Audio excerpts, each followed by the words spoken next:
That was very ineffective communication and disrespectful to the commission that brought the proclamation forward. No one from the city informed me about this memo.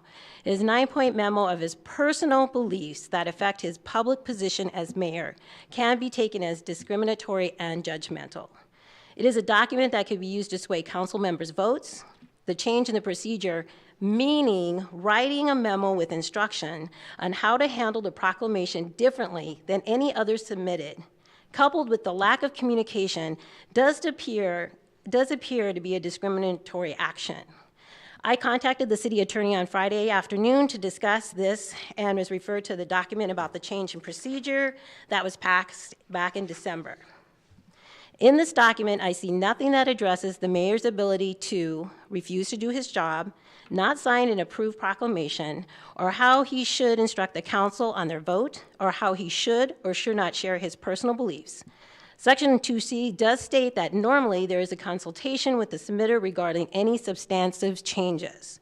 The mayor did ask for it to be rewritten so he would not have to sign it.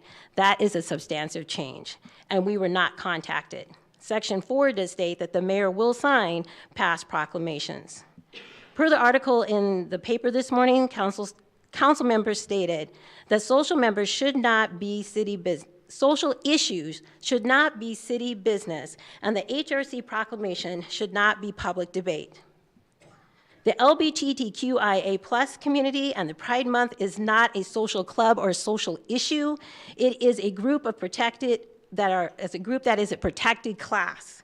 And because they have been marginalized, oppressed, raped, and murdered, I agree that this should not be debated, but it should be passed.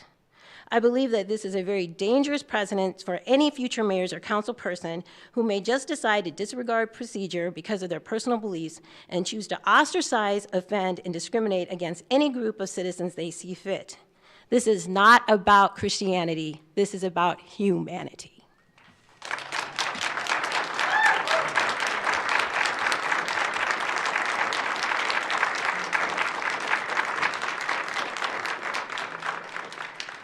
Thank you, Ms. Bach.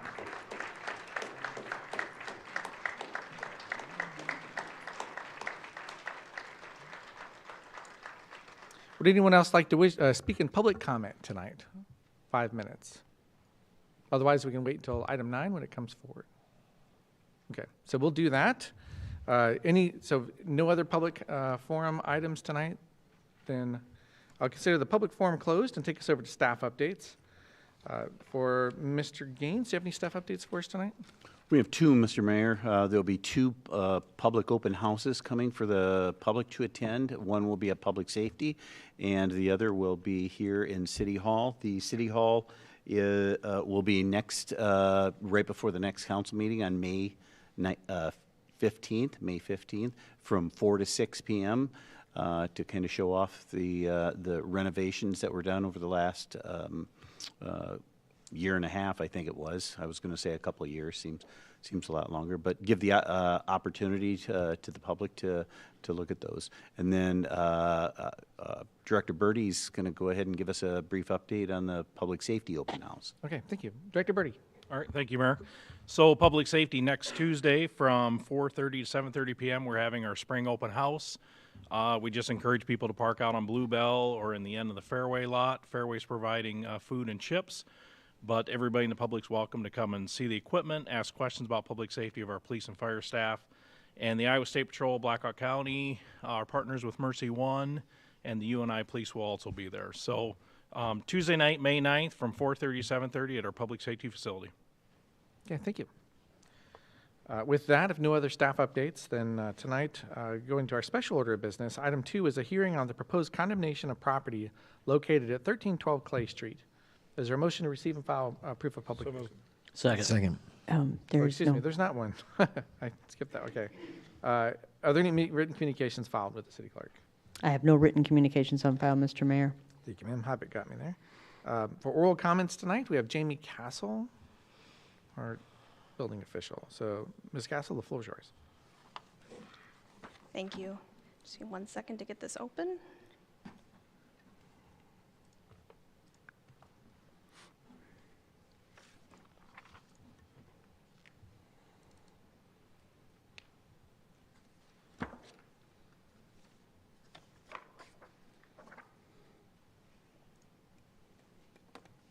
Sorry about that. Today I'm here to speak about a condemnation for 1312 Clay Street.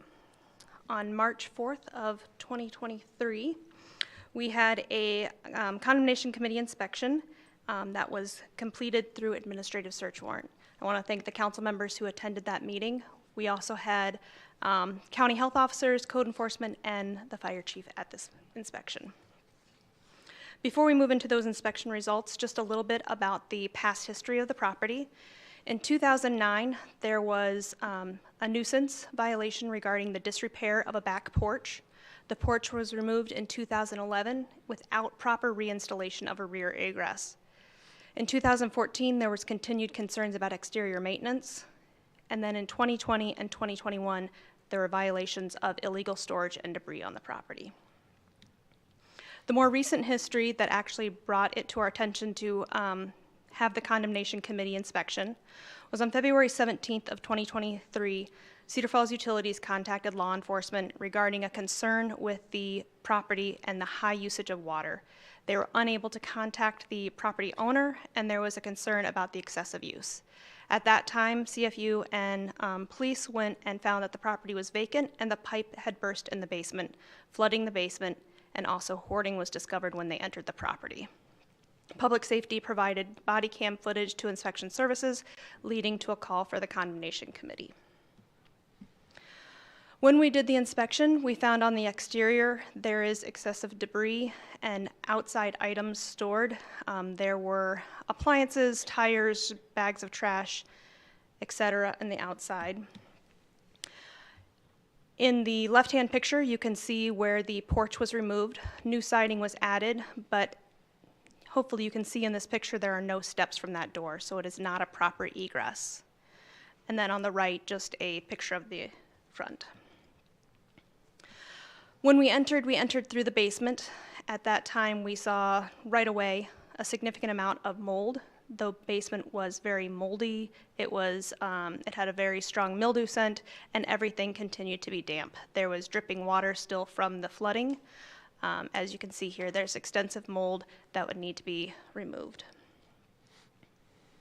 In the first two pictures, those are also, the left and the middle are also from the basement. As you can see that there's so much condensation from the excessive water and moisture in the air, and you can see there's still standing water in some of the items that were left. After we inspected the basement, we moved around to the front of the house, and this was our view getting in the front door. We did have some troubles being able to access the house just due to the amount of items that were there. As we did make our way in, we found that there is evidence of rodents. Every room was packed full, and there were some rooms we were not able to gain access to. I don't believe that we were able to even access the kitchen or find it from the paths we could take. From that, we're asking that City Council declare the property a nuisance, that the City Council orders abatement of the nuisance by 4:00 p.m. on May 15th, 2023, and that means that it's either completely abated or a viable plan of action is submitted on how they can get that completed. If the owner fails to complete either option, we're asking that the building official is directed to remove, correct, or abate the nuisance by demolition or removal, and all costs are covered by the property owner. A little information on what we're expecting of a viable plan. The plan should include all work to be completed by July 15th, all trash and debris are removed from the home and yard, house is clean and sanitized, rodents removed, a mold abatement specialist is utilized to clean the basement, a third-party inspection to review the integrity of the home, the structural integrity of the home. Exterior maintenance is complete, painting, window repair. Approved egress added to the rear door where porch was removed, and the utilities are restored. If the owner fails to complete either option, the building official is directed to remove, correct, and abate the nuisance. Thank you. Thank you. Do we have the property owner or representative here tonight? Okay, seeing none. Okay, so with that, that'll take us out of the public hearing, or out of the hearing, and into item 2C, which is a resolution declaring the property located at 1312 Clay Street to be a nuisance due to being structurally unsafe, a fire hazard, or otherwise dangerous to human life and health. Is there a motion to approve? So moved. Second. Moved and seconded. Open for discussion. Seeing none. It's been moved and seconded and requires a roll call vote.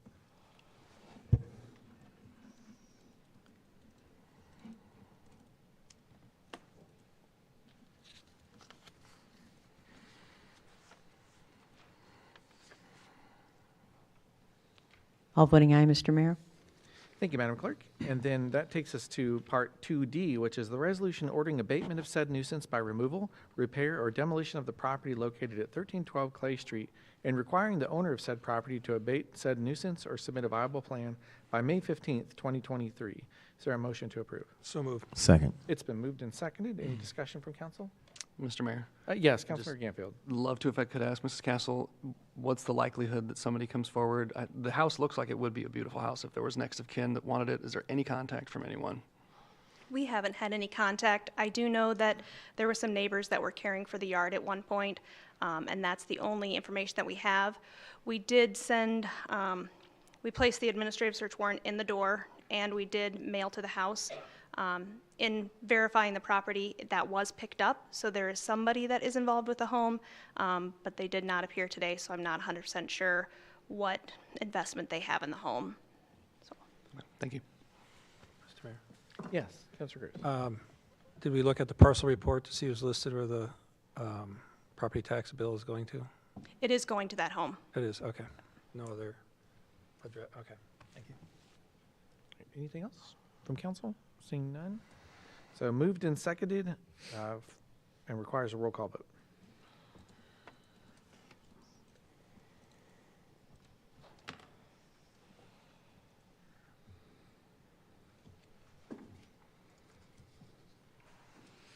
All voting aye, Mr. Mayor. Thank you, Madam Clerk. So that does pass and moves us over to item 3, which is a public hearing on the proposed plan specifications, form of contract, and estimate of cost for the North Cedar Heights Area Reconstruction Project, Phase 1A. Is there a motion to approve? So moved. Second. So that was for the, excuse me, that was for the receive and file proof of publication. I'll do that again. Is there a motion to approve that? So moved. So moved. Moved and seconded. All in favor, say aye. Aye. Opposed? Okay. Madam Clerk, do we have any written communications filed for this? I have no written communications on file, Mr. Mayor. Okay, thank you, Madam Clerk. So that takes us to staff comments with Mr. Dave Wiki. Floor is yours, sir. Okay, thank you, Mr. Mayor, Council. Tonight's public hearing is for the North Cedar Area Heights Reconstruction Project, Phase 1A. What this project does will reconstruct the West Woodward Drive from to including parts of Greenwood Avenue to Cherry Lane. The work in this reconstruction includes water main, storm and sanitary sewers, slope repairs, and installation of new subdrain, asphalt pavement with concrete curbs or edging, and the intersections will be concrete. Total estimated construction cost for this project is $3,387,000, and the project will be funded by local option sales tax, street construction fund, sanitary sewer rental fund, and general obligation bonds. Okay, thank you, Mr. Wiki. Before going to council, do you have any public comments for this item? Seeing none. So I'll consider the public hearing closed and take us over to 3E, which is the resolution approving and adopting the plans, specifications, form of contract, and estimate of cost for the North Cedar Heights Area Reconstruction Project, Phase A. Is there a motion to approve? So moved. Second. Moved and seconded. Any discussion? Yes. Councilor Just to get on record, I have had some people contact me from this area, and I've been working with them. I know that they're ready for the project, and I know that the streets are in disrepair. Costs are high. We're just wanted to reassure that we're going to continue to look at any and all possible ways to keep on track, and we're going to try to make it happen as best we can. So it's not just a done deal that it's closed and everything's delayed. If costs come down and we can put it back together, it's my understanding that we're going to try to continue to do that. Correct? We'll forge ahead forward with, our plan to have this project phased out over several years to keep, chipping away at all the streets that need to be reconstructed. So, future phases, if it looks like we can maybe do more than one street at a time, we'll certainly incorporate that. I appreciate it. Thank you. That was all. Just wanted. Okay, great. Anything else? Okay, seeing Mayor? none? Yes. Councilor Schultz. Mr. Wiki, who is the contractor? So we don't have a contractor yet for Okay. this project. Thank you. Okay. So moved and seconded for the resolution approving and adopting plan specifications, form of contract, estimate of cost for the North Cedar Heights area reconstruction project Phase A. Requires a roll call vote.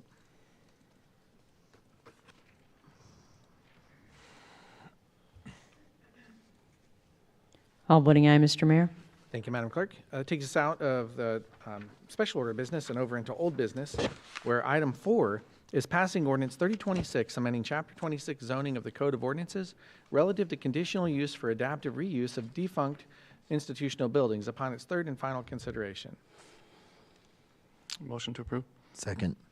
Moved and seconded. Open for discussion. Any from the public? Yes, Councilor Schultz. We can do public first. Sorry. Okay. So any from the public questions on this item?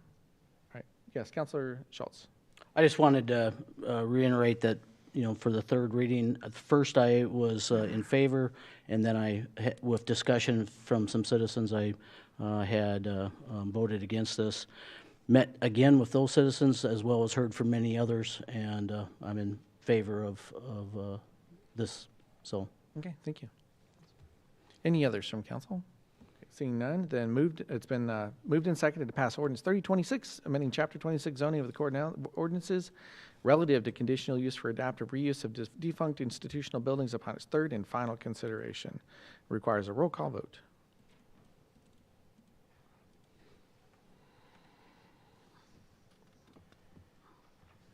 All voting aye, Mr. Mayor. Thank you, Madam Clerk. So that does pass and is incorporated into our code.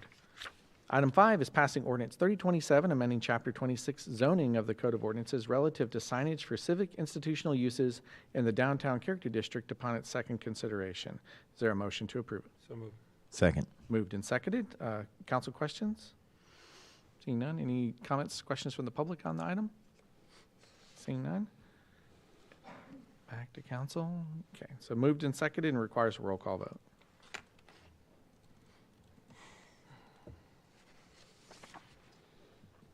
All voting aye, Mr. Mayor. Thank you, Madam Clerk. So this signage institutional uses goes back before council in our next meeting for its final consideration. Item 6 is passing ordinance 3028, amending the zoning map by removing approximately 3 acres of property located west of the Hudson Road and Ashworth Drive intersection, 4929 Hudson Road, from A1 Agricultural District and placing the same in the R1 Residence District upon its second consideration. Is there a motion to approve this item? So moved. Second. Moved and seconded. Open for council questions. Okay, any from the public on this? Seeing none. Back to council and requires a roll call vote.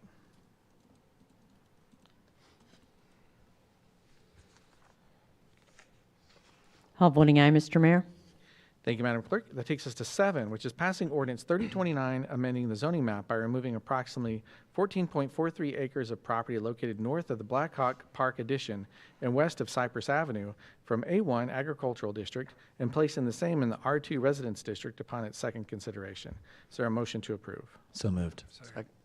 Moved and seconded. And any questions on this from the public? Seeing none. Back from council. Then moved and seconded and requires a roll call vote.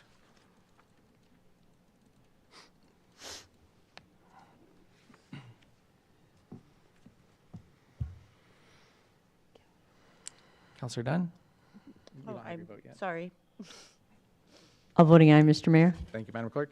That takes us over to the consent calendar, where these items will be acted upon by a voice vote on a single motion without separate discussion, unless someone from the council or public requests that a specific item be considered separately. Does the council request to pull an item from 8 to 14? 9. Okay, so 9. Mr. Mayor, Yes, Councilor Cyrus. number 12. Number 12, departmental monthly reports. So 9 and 12 are being pulled, 14B. and 14B.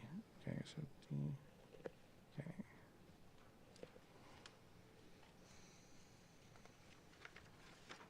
Okay, and any others from the public? Okay, seeing none, then is there a motion to approve items 8, 10, 11, 13, and 14 with the exception of 14B? So moved. Second. Moved and seconded. All in favor say aye. Aye. Opposed? Okay, so that takes us back to item 9, which is approving a proclamation recognizing June 2023 as Pride Month. Before moving forward on it, I would just ask the council, you've seen me at work here in the council chambers, and I would be happy to lead this discussion or to facilitate the discussion, but if there's any objections to that, of having me facilitate the discussion, think about it for a moment and let me know. I would have a problem if you didn't lead the discussion. Okay, so I will continue on that track. I just wanted to make that open. Okay, so 9 is approving a proclamation recognizing June 2023 as Pride Month. Is there a motion to approve? So move. Second. Been moved and seconded. Open for council questions or discussion first. Yes, Councilmember Schultz.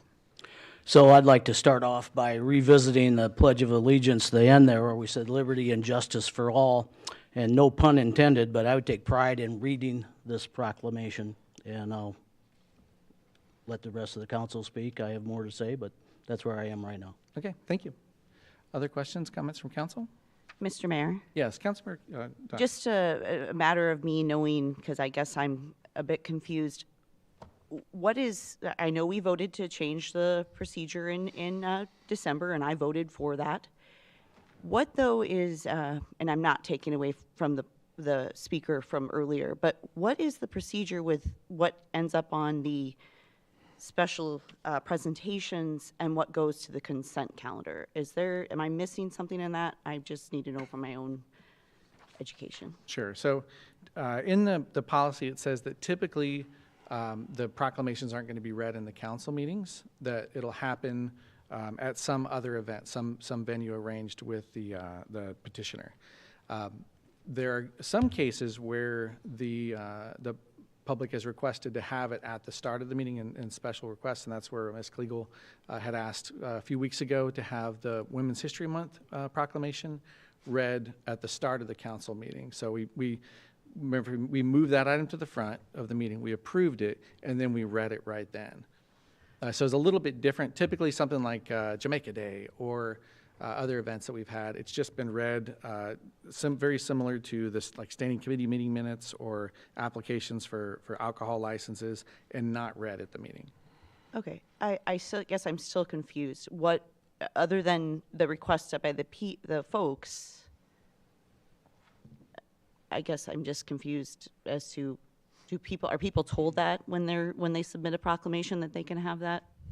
I guess some proclamations are just read without council, I mean, they're read at the beginning, and I'm just confused. Yeah. I guess. So no if I understand the question right, no proclamation, according to the council approved policy, no proclamation comes to the public unless it's been approved by the council. Does that answer your question? Kinda. Okay. All right. Thank you. Okay, other questions? Yes, Councilor DeVere. I think maybe what's confusing, Kelly, is that was a change from what was done before. That was a change made in, I don't know, December. Yeah, and I guess I'm just still, it's still a very muddy. I knew of the change. Obviously, we all made the change and voted on the change. I'm just still kind of confused as to how something gets at the special presentation part and how something ends up on the consent calendar. I mean, I'm not saying either one is, it's very confusing and it seems different. Yeah, well, the policy since December is that every proclamation is on the consent calendar and typically is not going to appear in the presentations at the start. Except for tonight. Well, we didn't have one tonight in presentations. Mr. Mayor? Oh, I'm sorry. There's no proclamation. Okay, tonight. that was It's just information. that was just someone speaking. Correct. Okay. Yes, Councilor. Perhaps it would be helpful, because in item 41 under referrals, I plan tonight to make a referral on proclamation policies and procedures. And that might be a good time then, if you support that, that when we have our committee meeting on it, to go over all those different procedures. Okay, other questions? Mr. Mayor, Yes, Councilor Cyrus. Gil Schultz and I went to school together ever since kindergarten. We've never talked about anything we were going to say tonight, but I prepared a little something as well, and I was elected to represent everyone in this community, and I'm proud to do so.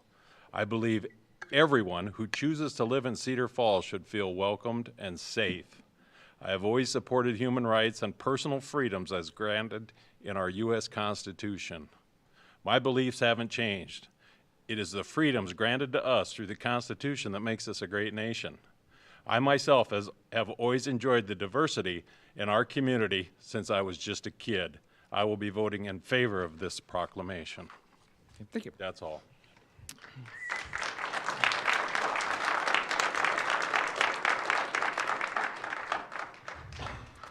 Any other questions or comments from council before going to the public? Councilor DeWert. I would just ask the audience, as we go through this and different people speak, it's not appropriate for people to be cheering and clapping. If they could please try to not do that, because it's actually not allowed under our protocol.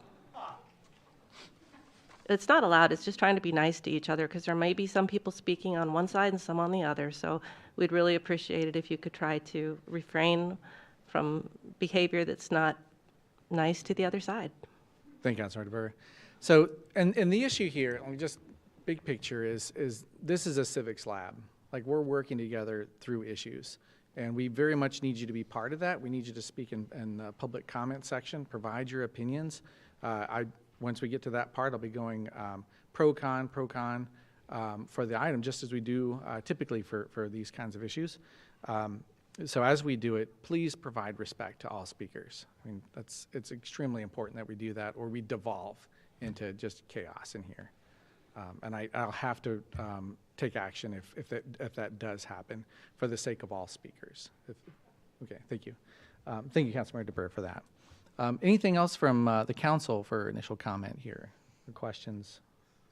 Okay. So with that, I will open for public comment, where speakers will have one opportunity to speak for up to 5 minutes. And our city clerk will have these. If you've not been in our council meetings before, we'll have a 1 minute time and then a 0. Time's up. Whoa, where did it go? Just time's up. Oh, just time's up. Just Okay. red. It's just red. Stop. All right, so 1 minute and time's up. Thank you. I don't usually see those. So with that, again, going pro-con, do we want to set a time limit, total time limit tonight, or just allow it to run? Let it run. Okay. Just let it Great. run. I always ask council if it's going to be a potentially a long night. So with that, who would like to be our first speaker, either pro-con? Yes, Ms. Smith. Just name and address for the record, please, ma'am. We'll always ask for name and address for the record. Sure. Whitney Smith. I live on Hawthorne Drive in Cedar Falls. I want to start by saying that I had a very civil conversation with the mayor earlier today. It was nice to be able to express my feelings in person and put things out, different perspectives. I am 100% for the LGBTQI+ community. I think it's important to support every member of our community. We have a separation of church and state, and that's what our founding fathers built this government on. So this is a small form of government, as it's our city government, and I would hope that we could all come to a consensus that we represent everybody, regardless of their faith, their sexuality, their color of their skin, or any other difference that they have. I'm an ally, and I will stand up for what I think is right, and that's just what I want to say. So, thank you. Thank you, Ms. Smith. So on the, so for the proclamation, who would support the con side, I guess we'd call it? Is everyone here tonight for that? No, it's a big pro audience tonight. Would anyone like to speak con?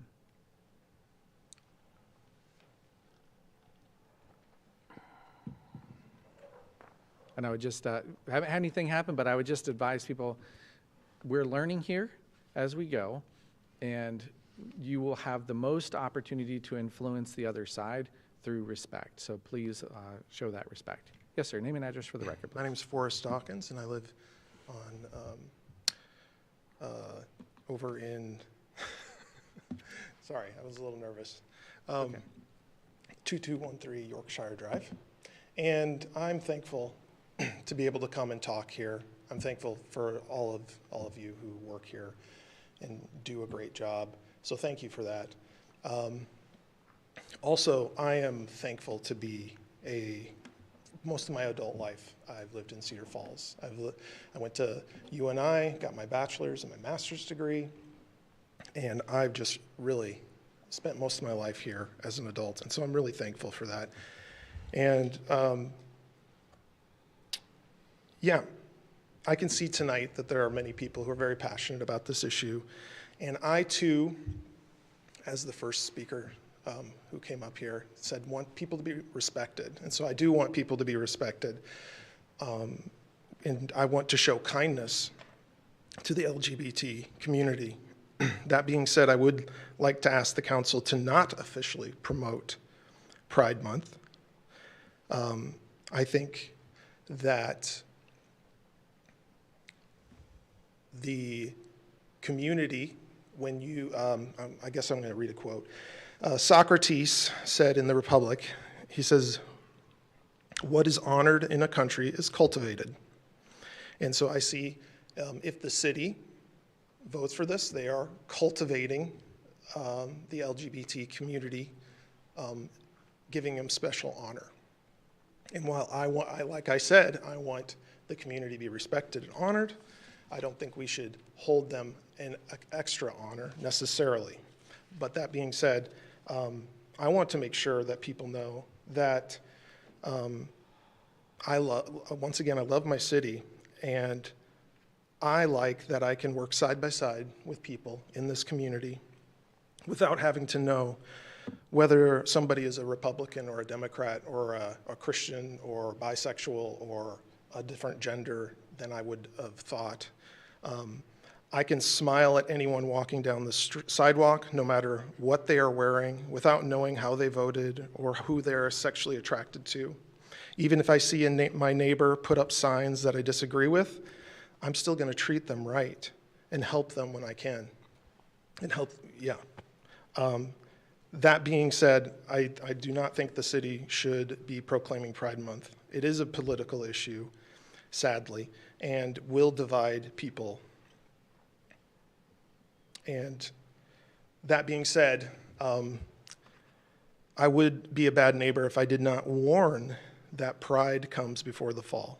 And the Bible is very clear that being prideful is dangerous. So the Bible says in Proverbs that pride leads to disgrace and ends in humiliation.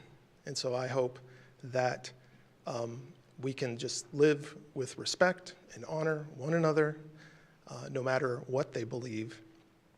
Thank you. Thank you, sir. Thank you, everybody, for being very respectful. This is a democracy experiment in action. It's what America is all about. So appreciate everybody's attention on this. Yes, actually, I just heard from, okay, yes, ma'am. Name and address for the record, please. Yep, I live on Western Avenue in Waterloo. I just want to say that you and the gentleman that spoke before you should be entitled to your Christian celebrations that help you find your sense of community, and let the LGBTQ community find their same sense of community. You have teenagers dying in your community because they're not finding that here, and it's terrifying for families. Families are terrified. So let us have our sense of community, and no one's going to fight you having your sense of yours. Thank you. Okay, thank you. Speaker on the con side.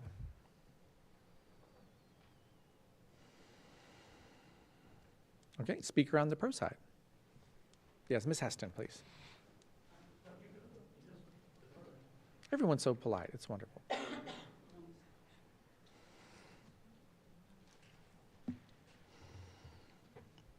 Resolutions about Black history are Could you give a name and address for the record, I'm please? sorry. I do apologize. Melissa Heston, 1911 Hawthorne. Thank you, ma'am. Resolutions about Black history are political. They are divisive, as our own legislature has said. We can't talk about critical race theory. It's, not that we do actually in most cases, but it's divisive. We can't teach certain books because they're divisive. Latino Hispanic Month is divisive. Anything apparently that divides us or shows that we are belonging to different groups with different views is being labeled divisive, and that smothers civil conversation. My recommendation to you is to eliminate all resolutions. If a resolution, as this lovely gentleman said, who sounds very kind and loving as a Christian or whatever, if these resolutions create a way for the country to go forward, why have any of them in a country that is so diverse? I believe in recognizing achievement and contribution of all groups, period. And that means we cannot exclude people because of our private beliefs in a public forum. What we exclude in our private lives is up to us, no question. What we carry for a sign on the streets with our political views is up to us, no question. But in a civic government, in a country with a separation of church and state, it becomes very, very different. Kennedy, JFK, faced big questions about his election because he was a Catholic, and many people did not want a Catholic to be president. They feared he would force his religious faith on the country. I believe religion is best left out of politics and in a country as diverse as we are. And in fact, when you look at our religious options, they in and of themselves are very diverse. More diverse than you'll find probably anywhere else in the world. We have many, many faiths and many, many versions of that one faith, many, many interpretations of the Bible. Parts of the Bible matter, other parts don't. Certain passages matter, other passages don't. That is actually one of the values our pilgrimage fathers, they wanted us to be readers, to be literate, so people could interpret the Bible for themselves without being told by the clergy what the Bible meant. So cool, let's do that. But that means what you believe is what you believe and guides your actions only, not the civic populace. Thank you. Yeah, thank you, Ms. Hudson. Another opportunity for the con side? Seeing none, then to the pro side. So, Reverend Kevin, please. Just name and address for the record, please, sir. I'm Reverend Dave Kennett, 1115 Oak Park Boulevard. I am also a member of the Cedar Falls Human Rights Commission. I want to encourage you to vote in favor of this resolution because it is in favor of our citizens. It's that simple. When Jesus gave the commandment to love our neighbors, a lawyer immediately followed up with a question and asked, who is my neighbor? Maybe he was looking for an out. I don't know. Jesus responded with the story of the Good Samaritan, didn't give him an out, gave him an example of somebody being a good neighbor. I want to encourage you to be a good neighbor. Discrimination should not be considered a Christian virtue. Our responsibility is to love our neighbors. That's why I'm on the Human Rights Commission. So if you want to express your faith, I want to encourage you to do so in a way that builds up your neighbor, not in a way that pushes them aside. Thank you. Thank you, Reverend Kevin. Another for the con side. Okay, and then over to the pro side. We'll have this lady come forward first. Name and address for the record, please. My name is Morgan Friedley. I live in Waterloo at 646 Hope Ave. I come in front of you today because I am part of the community. I want you all to see that not all these devil people that you all think are part of the community are it. I work for a school. I take care of children, and I'm just as respectful to others as other people. But nobody has the right to tell me I have to hide who I am again. It's not right for anybody. And I'll speak to you in the language that most politicians like. Waterloo makes a lot of money off their Pride Fest. The first Pride Fest ever happened, it was a riot. We don't want to go back to that. We want to be able to love people. We want people to love us. That's all we're asking.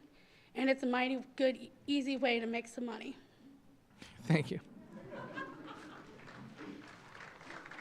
Next speaker.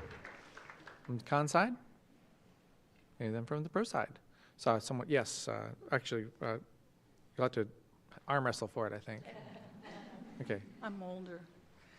My name is Shirley Whiteside. I live at 1716 Park Drive. First, the whole Pride, this is a proclamation declaring Pride Month. There's a reason for that. And the whole Pride experience started in the 1960s when the gay community was all living in the closet and all underground, and it wasn't okay to be gay. And there was a terrible police riot, and it happened in June in New York. And that's why gay people all over the country practice Pride Month, and their supporters too. I'm concerned about Cedar Falls being a city that can't even pass a proclamation declaring June to be Pride Month, partly because I've seen, the stuff that's happening in the legislature that targets transgender kids, violence, shootings in nightclubs. It seems like there's a lot of targeted hostility toward people who are gay or who identify or support people who are gay. And I would hate to see Cedar Falls fall into that for people who live in Cedar Falls, and also for people who live in a lot of rural areas around here that aren't welcomed in their own communities sometimes. So that's, please support the Proclamation. Proclamation. Thank you, thank you. I saw someone come up forward earlier. Okay, here you are. Yes, so just name and address for the record, please. My name is Kalyani Khanna, and I live on Stanley Street, and I'm going to read a note that I wrote for myself. I have lived in Cedar Falls since 2020, and I want to start by addressing the council. It is 2023. We shouldn't be debating the existence of LGBTQ people. We shouldn't be debating the proclamation of a civil recognition of a protected class of people. Queer and trans folks shouldn't have to fight to be treated with the same respect and decency as anyone else, and we certainly shouldn't have to be doing so in council chambers on an issue that is rooted in the religious beliefs of a private citizen.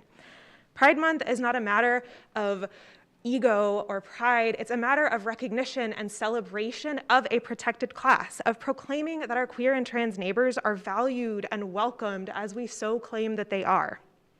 To the mayor, separation of church and state has been so important to this nation that it was codified in the Constitution through an amendment. I shouldn't have to be reminding anyone of this in 2023. All of y'all were elected to serve all Cedar Fallsians, not only those who share your personal beliefs. Your personal beliefs do not have a place in council chambers when you are representing all of your constituents. And to my LGBTQ neighbors, I see you, I love you, and we will not be erased. Okay, thank you, ma'am. Next speaker, offering on the con side. Okay, on the pro side. Who'd like to speak next? Yes, name and address for the record, please. Hi, my name is Laura Tull. I live on Maplewood Drive. I'm a resident of Cedar Falls, and I live, work, and parent in this town. I am also an out and proud queer woman. Mayor Green, you didn't do your job, and I am ashamed of your actions. I am ashamed to be a resident of Cedar Falls today. And as mayor, your job is not to pick and choose who you represent. Like it or not, queer people live, work, and exist in Cedar Falls. We pay taxes, buy your homes, eat at your restaurants, use your parks, and go to your churches. Your one job is to represent the residents of Cedar Falls, and your decision to refuse to sign the proclamation did not represent me, and you have failed to do your job. With the amount of hatred we as a community have endured, not only in the state of Iowa, both personally and legislatively, but nationwide as well, we do not feel safe. We do not feel safe in the state, and we now know, with your refusal to sign this proclamation, that we are also not safe in the city of Cedar Falls. My partner and I have had discussions of where we will live in the future, and I can tell you with confidence that if the city of Cedar Falls chooses to continue to preach hate instead of acceptance and refuses to protect all of its citizens, including myself, you will make my choice to move back to Waterloo a very easy one. Mayor Green, the city of Cedar Falls is better than the hatred you preach. The city of Cedar Falls is better than choosing to not welcome all of its citizens with open arms. I'm extremely happy that you will not be running for office again, given your clear bigotry against my community. But I also urge you to step down as mayor, as it is clear you are unable to do your job without your bias getting in the way. In closing, I ask that the City Council sign this proclamation, as well as Mayor Green, without changing the rules, to show your commitment to keeping our community safe. Thank you, ma'am. Next speaker, offer on the con side first, on the pro side. Yes, Ruth. Name and address for the record, please, ma'am.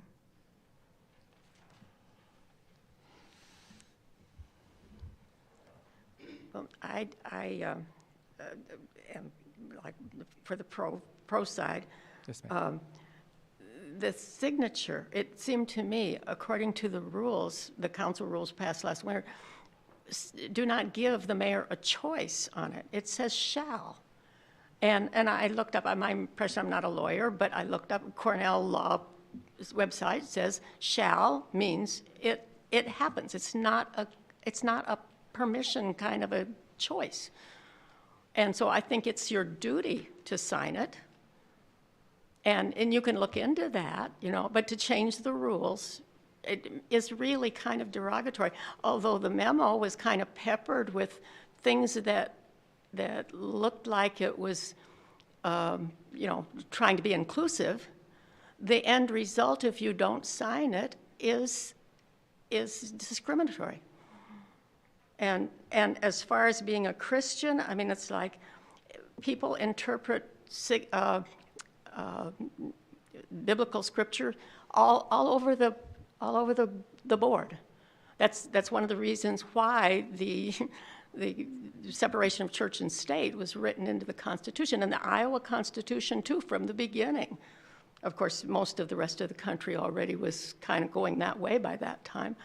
But to give an example of how different scripture can be interpreted, or whether you want it, I'd like to read a couple of rhymes from Yip Harburg. He's the lyricist who put the rainbow in the Wizard of Oz story.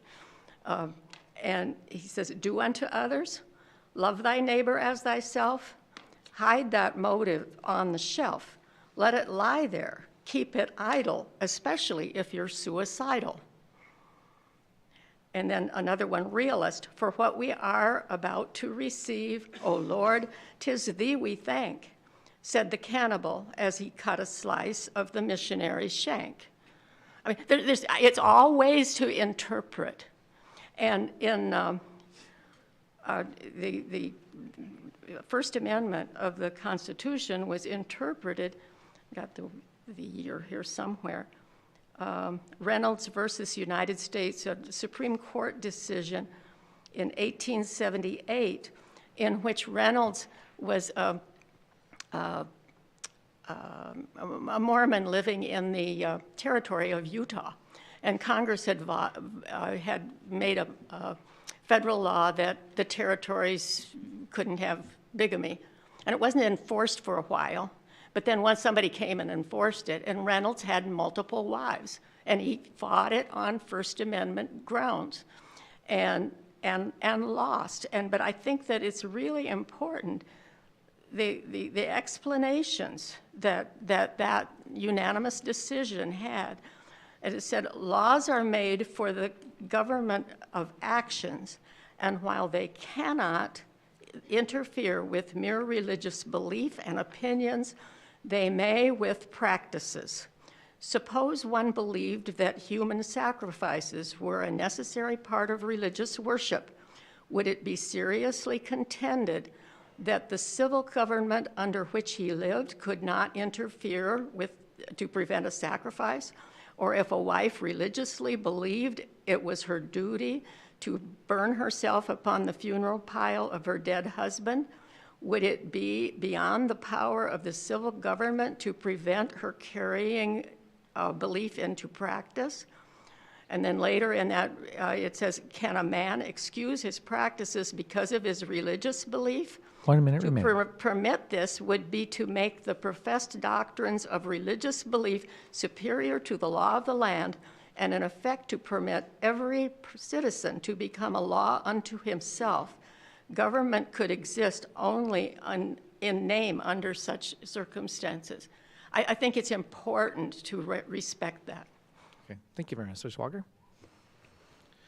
Next speaker on the con side first, and then over to the pro side. Yes, sir. Name and address for the record, please.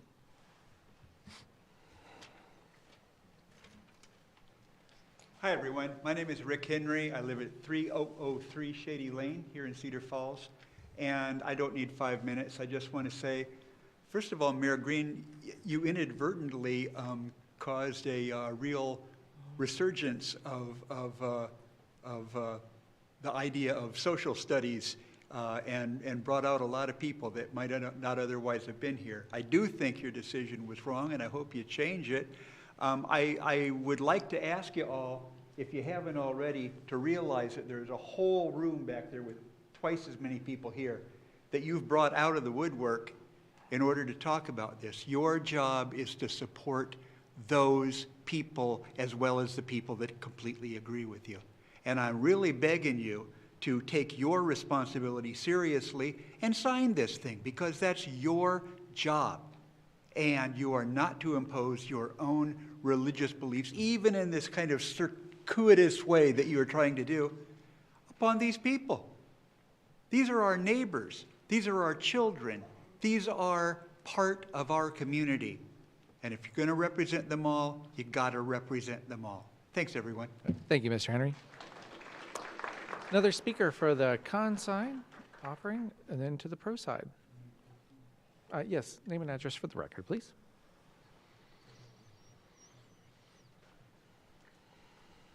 Good evening. My name is Chelsea Lowe, and I live on Balboa. I'm actually one of the people that came out just because of this. I don't want to speak at public forums like this. Sorry, this whole thing brings too much emotion. This should not be a thing.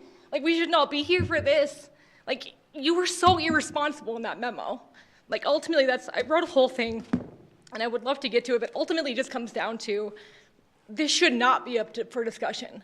It's a wonderful proclamation that has amazing words in it, so far as to say, whereas celebrating Pride Month influences awareness and provides support and advocacy for the city's LGBTQIA community and is an opportunity to take action and engage in dialogue, to take and strengthen alliances, build acceptance, and advance equal rights, and ends with the celebration of diversity, unity, and remains committed to treating all people with fairness and respect. All Cedar Fallians, every single person behind me who is from this city, who is in this city, who moved to this city, who wants to move to this city, we all deserve that. It doesn't matter whether their pronouns are she, her, hers, they, them, theirs, he, him, his, or anywhere in between. Everyone. You are the mayor for everyone. Regardless of whether we agree with any of your other policies or decisions that you've made, your memo, which was a no offense kind of memo, was very much offensive and well beyond your reach as a mayor. You are absolutely entitled to your own personal beliefs, as am I. They have no business in this room or on these papers that will forever dictate the future of Cedar Falls. It's not where I want to raise my children. It's not how I raise my children. This is not what they learn in their classes and should not be upheld by anybody in the council or in this room. I very much appreciate those council members that have already spoken out for it. As my Ward 5 person, please, please do not stand by Mayor Green in his writing off of an entire group of people. The LGBTQIA community is such a courageous and beautiful community. that deserve everyone's dignity and respect always. Thank you. Okay, thank you, ma'am. Appreciate it. Offering for the con side, and then the pro side. All right. Yes, sir. Or, ma'am. Good evening. Just name and address for the record, please. My name is Alina Chenoweth, and I'm at 909 Olive Street. My wife and I have been together for 10 years. When we first met, this is more than just a proclamation. This is about acceptance. It's about representation. It's about acknowledgement that there is a group of people that exist. When we first started dating, I was having a lot of health issues. I was bleeding internally, and I was in the hospital. She was asked to leave the hospital room because she was not recognized as my family member. At that time, we were engaged. We had been together for 3.5 years and already had moved in together. We were tax-paying citizens. We were citizens of our community. We came from California. When we were told that some of our family was moving out here, one of my biggest apprehensions was LGBTQ issues, because that drives so personally to who I am as a person. I'm not asking you to change your personal beliefs, but what I'm asking you to do is acknowledge that there is a group of people that exist in your community, and realize that the proclamation starts a conversation. It acknowledges people, and it gives people a platform to speak about who they are. Look at the diversity in this room.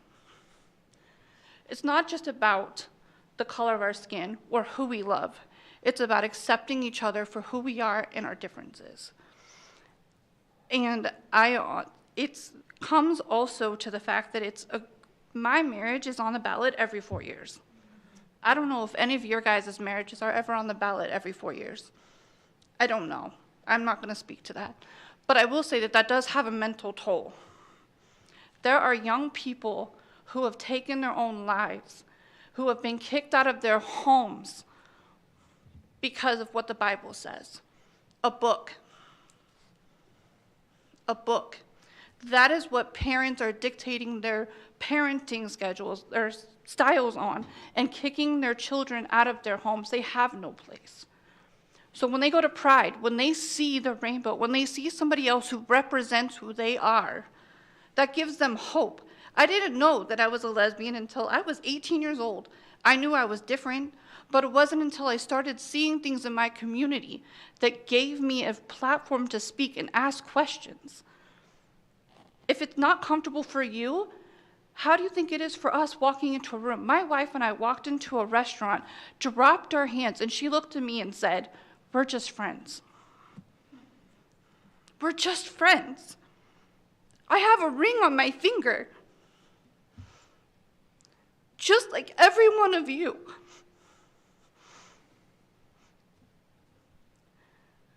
So what is so hard about acknowledging that there's a group of people that exist? Thank you.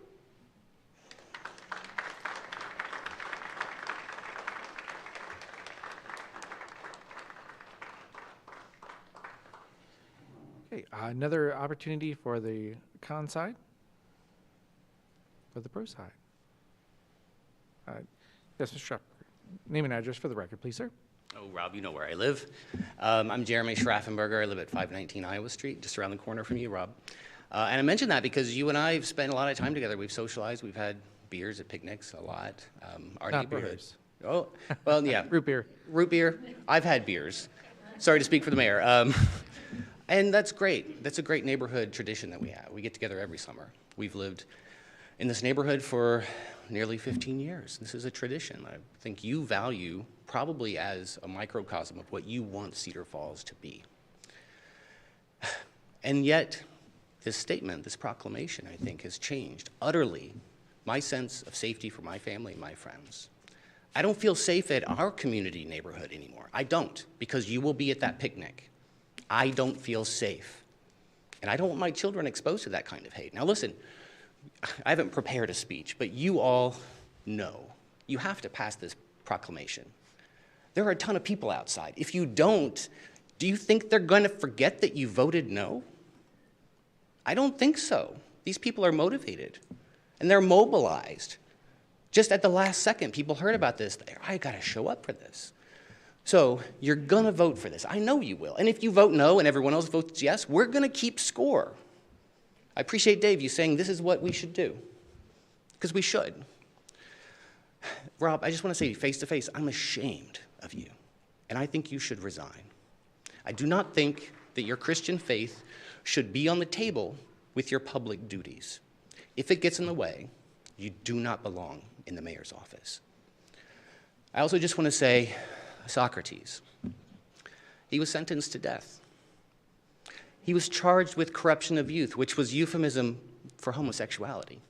He was also charged with not recognizing the gods of the city, and then he was put to death. So, are we going to revisit history? Pass the proclamation.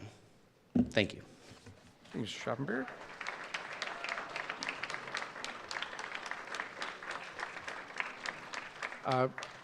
Con first, and then pro. Go ahead.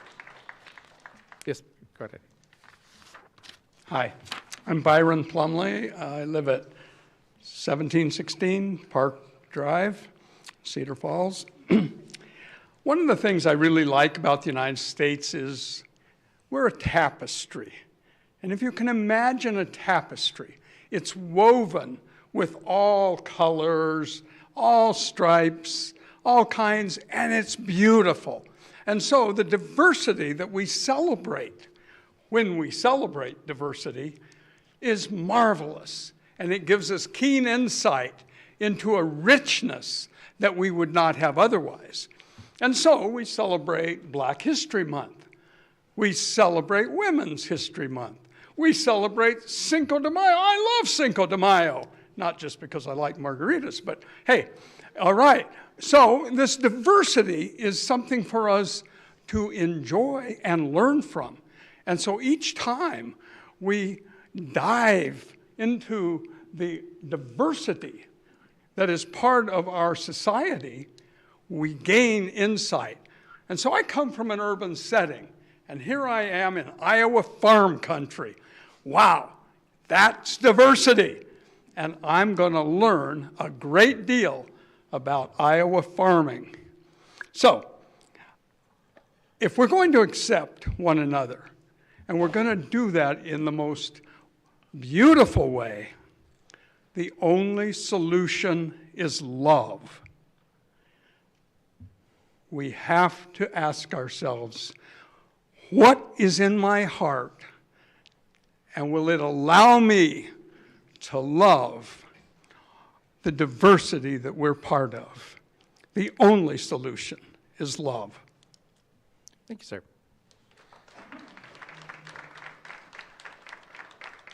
Next speaker, go ahead, sir. My name is Mike Stout. I live at 1022 West 13th Street. I find it striking. I haven't been here in a while because you haven't tried to build a quick start in my backyard yet.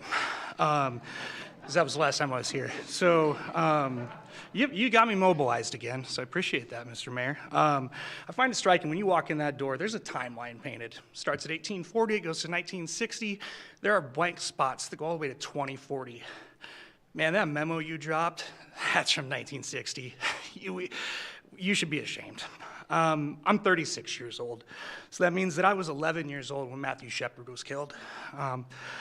I was a senior at Perry High School, which is about 2 hours west of here, when one of my high school classmates was sent to a conversion therapy camp and forever damaged because his Baptist parents didn't like the way that he was. He's a nuclear physicist now. And I was a senior at UNI when Varnum was passed. So I graduated. I had high hopes. I didn't leave. I stuck around Cedar Falls. I've been a taxpayer since 2009, 2010. Active, yelling at some of you on Facebook. You know me. I had such high hopes for our city. But in a year where this group of people has been drowning, absolutely drowning, from people in the state legislature just up the road in Janesville to all the way down to Des Moines, putting a boot on their head, that memo threw gasoline on the fire. You represent everyone. I'm not near as eloquent as most of the people in here, and I'm not near as emotional, nor should I be, because this doesn't affect me near as much as the other folks in this room. But you represent them too. And that memo, it was disgraceful, and I am ashamed too, just like the other speaker said. Council, I ask that you pass this. You pass it forthwith, and you stick it on Mayor Green's desk. And if he won't do his duty to sign it like he should, the next signature should be, you resign. Thank you.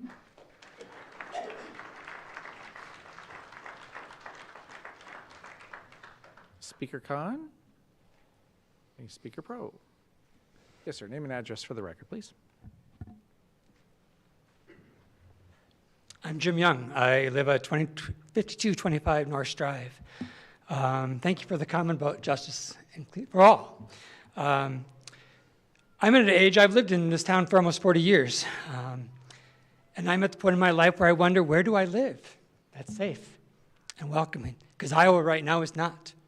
I was just with a group of friends on Saturday, and all of us were out the same question. Where do we go that's safe?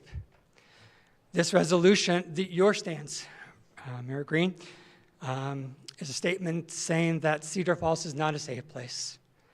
You have a university in this town, and if people in this state do not feel safe, if in the city do not feel safe, the brain drain that Iowa is going to feel is going to be immense. Economically, you had a housing plan earlier tonight. Nobody wants to live here if we are not welcome. This proclamation needs to be signed by everyone, including you, because you represent all of us. Thank you. Thank you, sir. Next speaker, Khan. Speaker Pro. Yes, Olivia, welcome back. And I'm not supposed to technically be pro anything, non again anything, because I'm in uniform, but a lot of my friends, my running buddies, they're lesbian, gay, bi. I'm all for it. And let's say I were to have bias on people, let's say, because you're Christian, I don't deliver your mail. I'd probably get fired. So I don't understand. So I saw this quote, and sorry if it offends anyone, but so I just saw straight people holding hands while I was eating lunch. Geez, can't go anywhere without having the straight lifestyle shoved in your face, down your throat, as if they were enough. She kissed him. They were kissing in public. Ew. Yes, you really do sound that stupid when we're going against that, because they don't say anything to us. We shouldn't say anything to them and let them feel like we're all equal, because it's the United States of America and it's 2023. So thanks.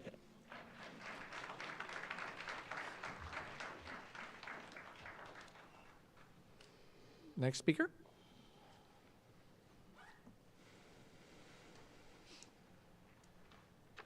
I wasn't planning on, sorry. I'm Mason Seelock. Oh, Mason. South Street in Waterloo.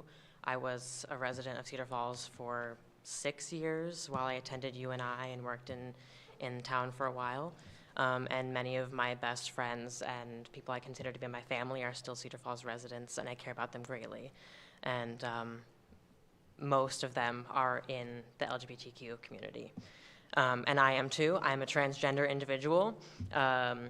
And I see there are many queer trans youth here in the House tonight who have been hearing nothing but legislative violence for the last several months in this state, and are undoubtedly feeling very scared and alone.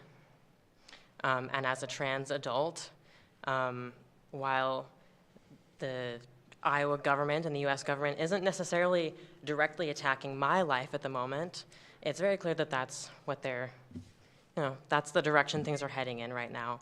And so it's incredibly disappointing to hear words from the mayor of a town that I spent 6 years feeling pretty welcome in, pretty safe, pretty like I fit in well with the community, especially at UNI. It was a great place for me to just exist as a person, as a human being. And I just want you to be aware of the weight that your words hold. especially for the children in your city.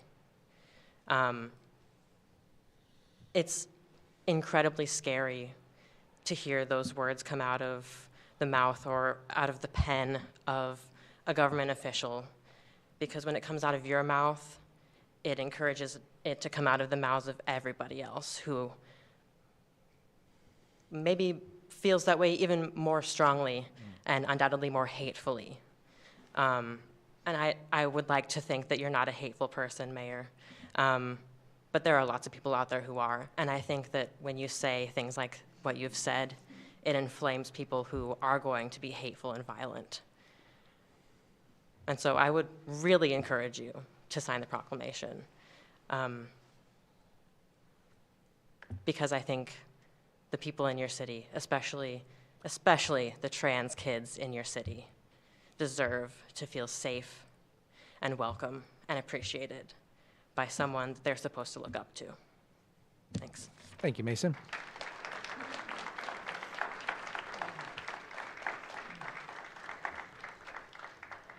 Let Olivia sneak out here. Next speaker, we'll say con first and then pro.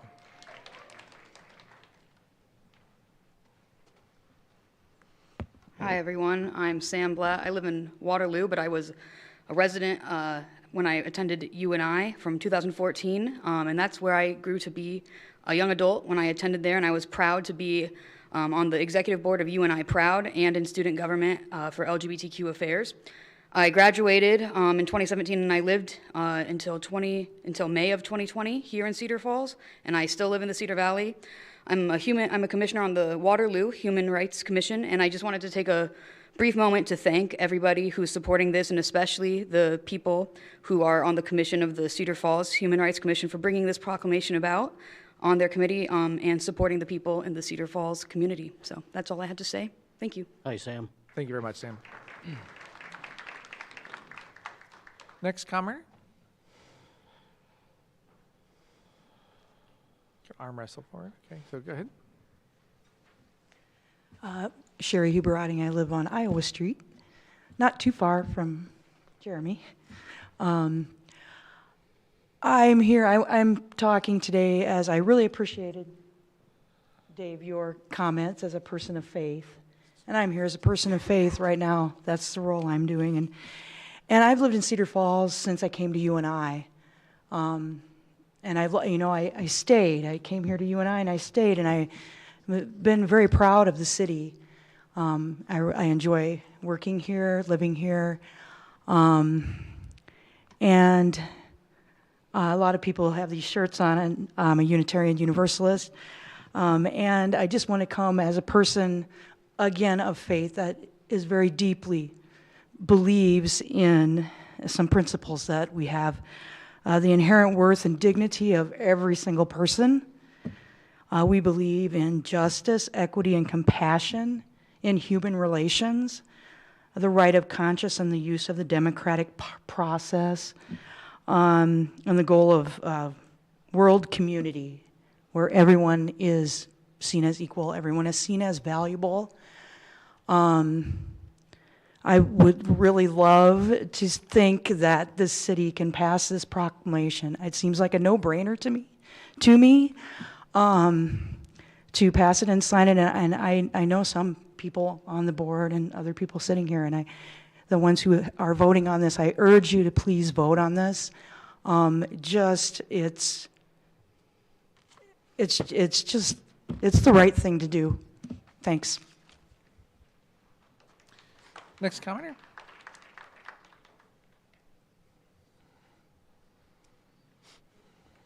Yes, name and address for the record, please. Jessica Holt, 6421 Viking Road in Cedar Falls. I too am a lifelong Cedar Falls person. I went to elementary school, junior high, and high school here, went to the University of Northern Iowa, and I got my master's there as well. I'm here as a capacity of being a social worker in this community for almost 25 years. And I am working with marginalized individuals, and they are scared. It's hard to go to work every day and hear kids and adults be worried that something bad is going to happen to them because of the way this community is coming out, especially you, Mayor Green, and talking about them and what you believe and not protecting them. And by you putting that out there, that is not protecting those individuals. And people like me that listen to it every day, and it's my job, and I love it. It is hard to go to work every day and hear how people are suicidal and terrified to leave their doors in Cedar Falls. I've defended this community to people in other communities that say people from Cedar Falls are this way or that way. No, this is a fantastic community. But this right here shows you that we are not going to put up with this. Thank you. Yeah. Could I get your name again, please? I'd like to talk with you. Jessica Nahholtz.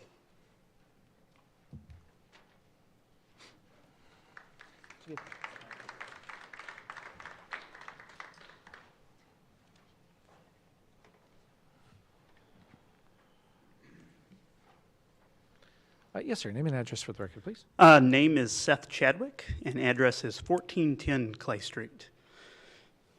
So I just want to take a moment to thank the Human Rights Commission for drafting the proclamation naming June 2023 Pride Month, and to thank all the people who have shown up here to speak in support of this proclamation. It does show all of our community is very supportive of all the members of our community. And I want to urge the council to support the HRC's proclamation. And to me, this is a simple question of, do we support our neighbors? Do we accept our neighbors? And do we love our neighbors?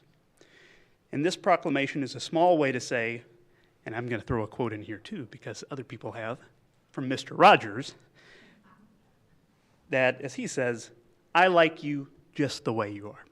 Thank you. Okay. Thank you, Mr. Chadwick. Appreciate that. Okay, we could continue on. Yes, sir. Name and address for the record, please. Steve Ayers, 2209 Clay Street. And I just want to add that it breaks my heart that I have 3 children who will not come visit me here in Iowa because they do not feel safe. And I have another child and their partner that has moved out of state in large part to be part of a community where they felt safe. Passing this resolution and signing it is not going to solve that, but it is one step forward. And I pray for the day that my kids can come visit me happily and safely. Thank you. Thank you, Mr. Ayers. Next speaker. Good evening. Just provide name is great. Thank you. I don't totally feel safe saying either of those things because of the culture that you've created in Cedar Falls for LGBT people, and I just want to tell you to resign. Thank you. Next comment? Yes, ma'am. Jill Miller on North Francis Street here in Cedar Falls. I've raised my 2 children, they're adult children, here in Cedar Falls since 2000. When I heard what was happening with the request for this proclamation, I was blown away. My youngest child makes a very good income, and they live in Baltimore, and they will not come to see me in Iowa because they do not feel safe here. And that means that Cedar Falls is not getting any of their tax money. This is bigger than just the proclamation. The trickle-down effect is great. My other child and his wife most likely will also leave, especially because of what is happening this year with legislation. I never expected that I would be coming to a city council meeting asking for you to pass a proclamation recognizing a diverse group of people. And I, too, ask you to resign. If you do not feel that you can do your job, then I feel you need to resign. Okay, thank you. Next speaker. Hi, my name is Nick Tripp, and I live on Clay Street. I am a local lesbian, a third year at UNI, and I'm one of the people who came to this community to protect my family. I am one of the people that have been referenced throughout this entire night who had to leave my hometown because of harm due to them. And I came here because I thought maybe it might be a little bit better, but here we are. And I also want you to notice that you did get people to mobilize. Be surprised that we're here. I saw a lot of people I know, and most of the people that I know are students right now, and it is dead week, and I should be studying, not writing up some speech in my notes at the back of City Hall. Kindness from my representatives is not what my community needs. I appreciate your recognition of your kindness towards the LGBTQ+ community, but what we need are legal and civil protections and respect. We each deserve our individual rights, freedoms, and respect that are guaranteed to us. It is your responsibility to ensure that for each Cedar Falls citizen. Thank you. Thank you, Nick. Next speaker. Catch you next, Deshaun.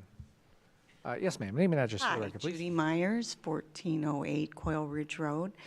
I wasn't going to speak today because I know there are so many speakers. However, I want to represent and say that I was born straight. I am straight. And my husband said, so why do you want to go to this? And I said, if citizens don't stand up for other citizens, I mean, we've got to. Partly to honor my uncle who's passed away, who was gay. I have a nephew who is gay. But more importantly, I just spent 4 months in Florida where they passed the Do Not Say Gay bill, even that isn't what they called it.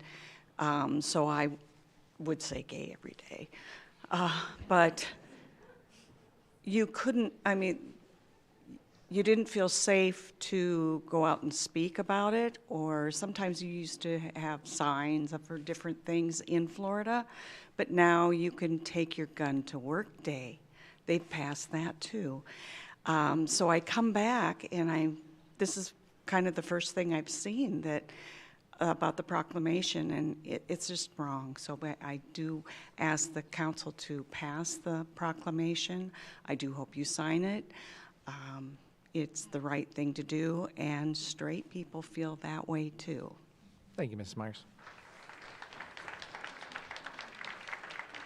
Mr. Vajpayee. Ishan Vajpayee, 3831 Conveyor Lane, just Cedar Falls. I guess, if certain people want to have a proclamation that don't get one, it's fine. You can bring one up and have one for people with beards. So to say that it isn't a political issue, it's the junk that's like, we shouldn't have Black History Month without a White History Month. We shouldn't have Women's History Month without a Men's History Month. So that's that kind of junk that is. But the idea that it's not a political issue, and the idea that it should stay out of our and the fact that it's been made one is disappointing. Other things like this used to be political issues, and other things like this used to be debated, and issues have had religion be their cloak of kindness. Some of them include whether women should be able to vote. Some of them include whether women should be able to do this or that or the other. Some of them include whether or not you should be able to put a Black person in chains and make them work your field. I mean, that's as blunt as it gets. And religion has been used to put people down and kill people and rape people for centuries, but we as a society evolved past that. So this is no longer a political issue, it's a human rights issue. And so the people that used to think that religion could justify segregation of schools or segregation of a drinking fountain, those people can still believe that, but the rest of us as civilized human beings have moved on, and it's like no longer a matter of opinion. It really isn't. So the position you're in right now, Mayor Green, unfortunately, is the same position. of those people who thought back in the mid-60s that their religion gave them some license to feel a certain hateful way. And again, people have talked about this. You as the mayor have the obligation to think beyond your personal beliefs and think about the city, because it's like ad nauseum, the budget, economic development. You want to attract employers with this kind of attitude?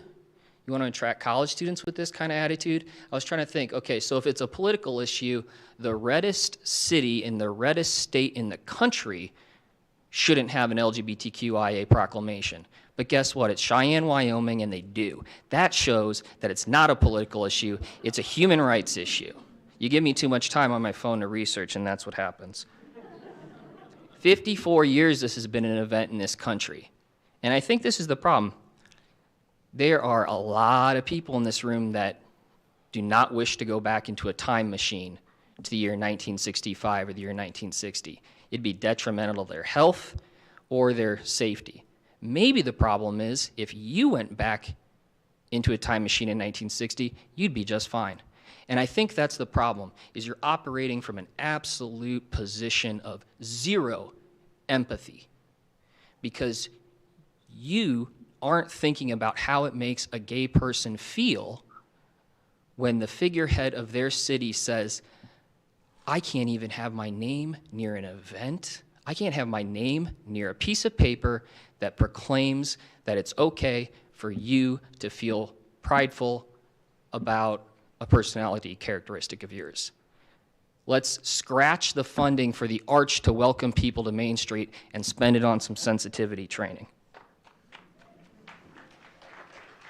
So, and I didn't think I was going to get to this point, but I sat here long enough.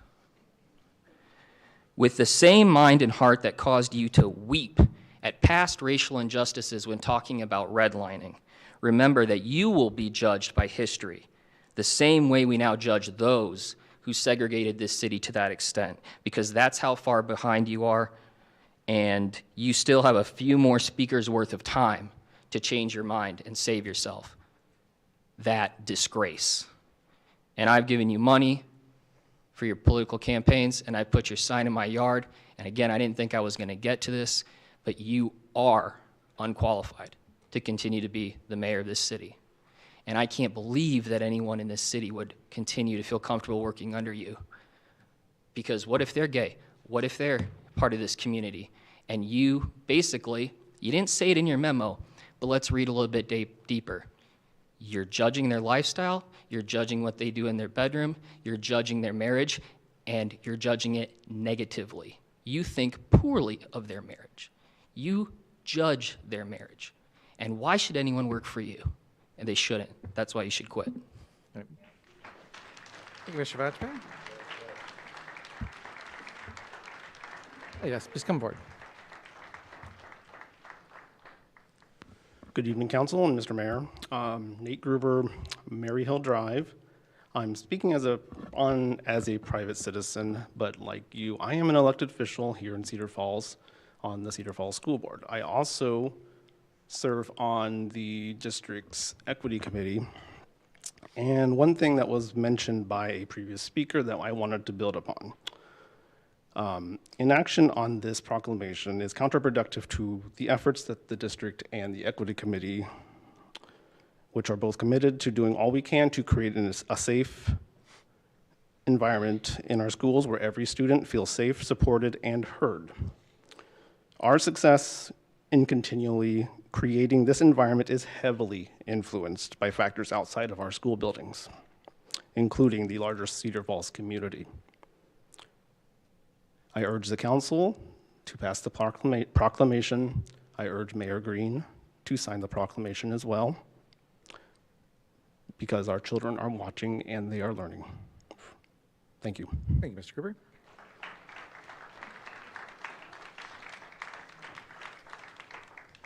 Ms. Geary, name and address for the record, please, ma'am.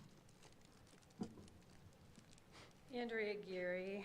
And I also won't be providing my address because you've created a culture where that feels unsafe, Rob. Council members, Mayor Green, I'm here tonight to request the resignation of Mayor Rob Green. Mayor Green, if you are unwilling to offer your resignation, then I believe it is the obligation of the council to ask for it. The signing of proclamations must be one of the more simple tasks relegated to a mayor. Your grandstanding refusal to sign off on the Pride Month proclamation, requested by the Cedar Falls Human Rights Commission, amounts to a dereliction of duty, and a harmful one at that, as you've heard tonight. You have caused so much harm. As mayor of Cedar Falls, you are the civic leader of over 40,000 people. Your words and actions have power. In theory, you have the power to influence, to unify, and inspire. Instead, the path you have chosen is one of discrimination, exclusion, and hate. No doubt your behavior will prove validation enough for others to act out through hate. For bigotry, even when shrouded in religion, is still bigotry. Regardless of whether or not the Pride Month proclamation is passed by council tonight, significant harm has been done by you. Your dangerous and inflammatory behavior has caused injury and further alienation to the LGBTQ+ community, which I am positive you are aware has been targeted to truly grotesque degrees by your party's representatives in the state. Christians are also offended that you have blasphemously used their religion as an excuse to behave hatefully, and the entire city of Cedar Falls has once again been cast in a shameful tone. Take the time to examine the true origins of your bigotry so that you may find a way to ask the good people of Cedar Falls for forgiveness someday. Please resign. Thank you, Ms. Geary. Any other speakers for tonight? Yes, sir. Name and address for the record, please.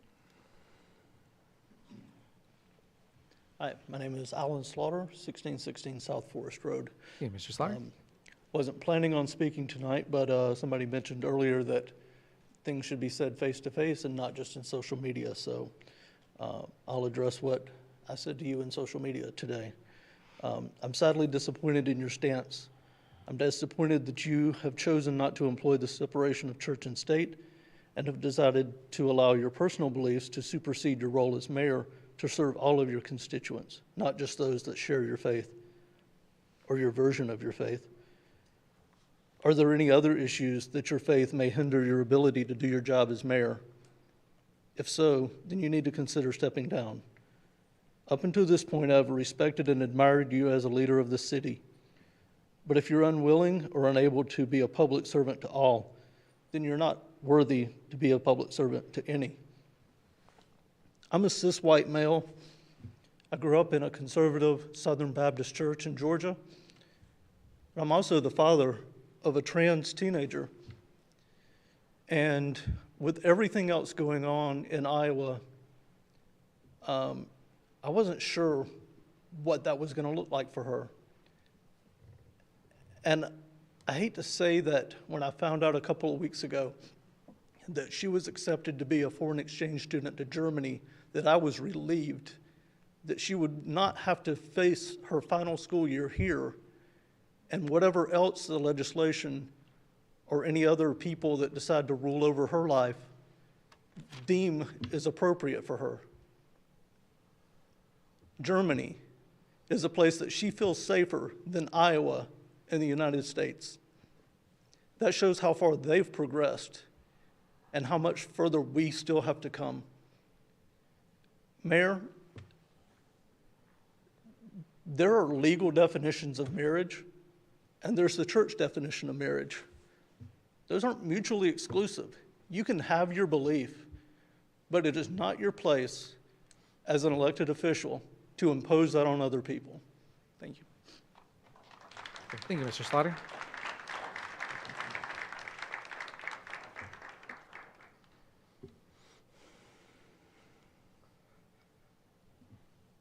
Oh, yes, ma'am.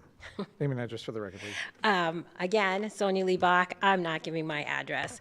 So I'm just listening to everybody. I do want to acknowledge Julie Kliegel for writing and putting together the proclamation, but I would be amiss as an educator not to take a moment to educate. So I was here in November and I accepted the proclamation for Native Americans here in this room. And as you all know, our history as Native Americans and how we suffered under Christianity.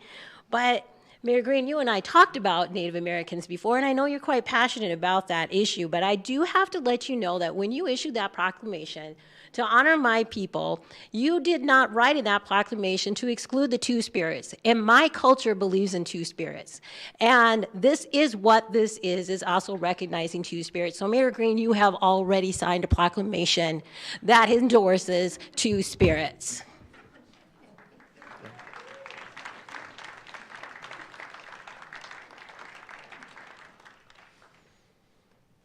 Any other speakers for tonight?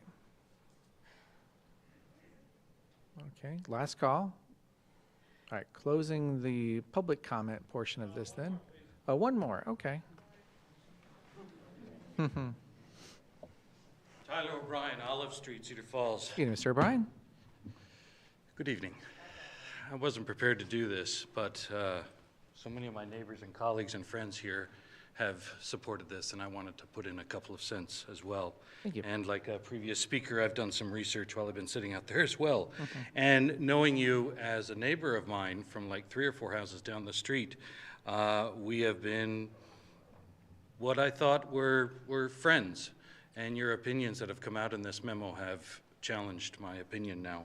But I also know you as a father of a child who's in Civil Air Patrol, if I'm not mistaken, and that you are involved in that as well as your pride in being a member of the Coast Guard.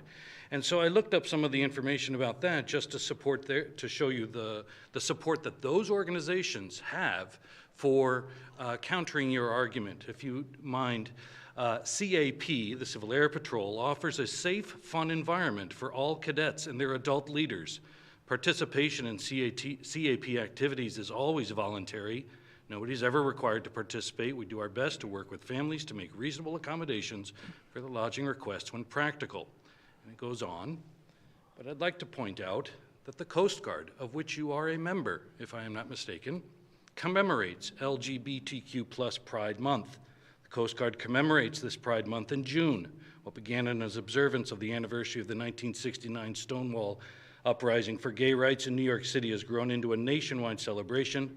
It reminds us that contribution of the LGBTQ+ community are woven throughout the fabric of our nation's history, our society, and our service. Just thought you might want to take that into consideration because of your personal preferences. Thank you, Mr. O'Brien. Dr. O'Brien. I get in trouble when I say doctor sometimes out here.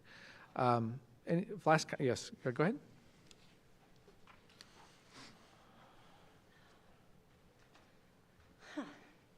My name's Ann Johnson. I live in Cedar Falls, and I'll proudly give my address because I put things up in my front door porch to illustrate my beliefs.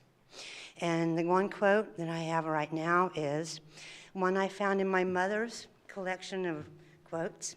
She was a preacher's wife, and the quote was from Blaise Pascal, and as closely as I can get to it, "Never do men and women do evil so cheerfully and gladly as they do under religious conviction." I don't want this to be a religious town. I am spiritual. I play in the yard. I mess with plants, and I have pets. And decades, centuries ago, I would be a witch because I have familiars. And I wear these headscarves, and I have an opinion, and that's why they made these things called scold's bridles. The Branks just keep sassy women like me quiet. I wouldn't wear it. What I want to know is, what was your motivation to issue this memo? Who benefits? Did you show some group that, hey, I'm on your side, maybe hire me, give me a better job if enough people ask me to resign? Just wanted to know why you would do that as a Christian. I've been married 3 times. got divorced, married an abusive man. My last husband died. I'm straight, I'm white, I have a lot of privilege in this town, but you are trying to hurt these people's privilege through your beliefs, and you have to keep your religious beliefs out of your politics, or resign if you can't do it. Thank you, ma'am.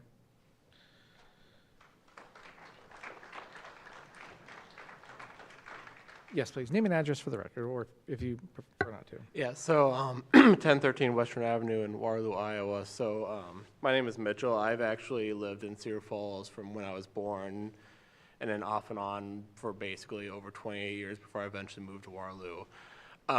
For me, proclamations are not a law. They're just saying, hey, we welcome you with open arms, and that's all you literally have to do. It's not even like you have to believe in a law that might hurt you or something like that. It's just a statement saying, hey, we see you, we support you. And as someone who grew up in Cedar Falls and is now living in Waterloo, I feel more safer and have a better community of friends that I trust and support in Waterloo than I do in Cedar Falls, because this doesn't feel like this is something that, like, it's easy. It's easy, and that's what's frustrating, is like you can be a Christian and still support, you know, the community without having to be believing in the community. You can say, hey, I recognize you as a person. You can be happy. You can say that's not for me, but hey, I still support you. I still recognize you. I still see you. And that's how easy it is. That's literally how easy it can be. And putting out a memo like that, just it's frustrating. I've been outside for the last hour and a half, basically in protest of your memo because of how wrong and irritating it was. I have better things to do on a Monday night than come to the town next door to deal with shit like this, because I have to, you know, fight for my friends and my families. So, there. Okay, thank you very much, Mitchell. Any final comments before going back to the council? Yes, please. Evening, Mr. Connor. Dr. Connor. Hi, my name is Tom Connors. I live on 1304, or at 1304 College Street. I've lived here for over 25 years. I teach at the university. I can tell you that we have a lot of students at the university who are LGBTQA, et cetera, and they're very fragile and hurting right now. They find it difficult to be in this state. And it feels like they've been given another blow in this city, which should be a safe place for them. I think when you speak as mayor, you speak for the city. And I think this is now on the record that we, you know, have a homophobic city in a sense. We have a mayor that is going to attack those people.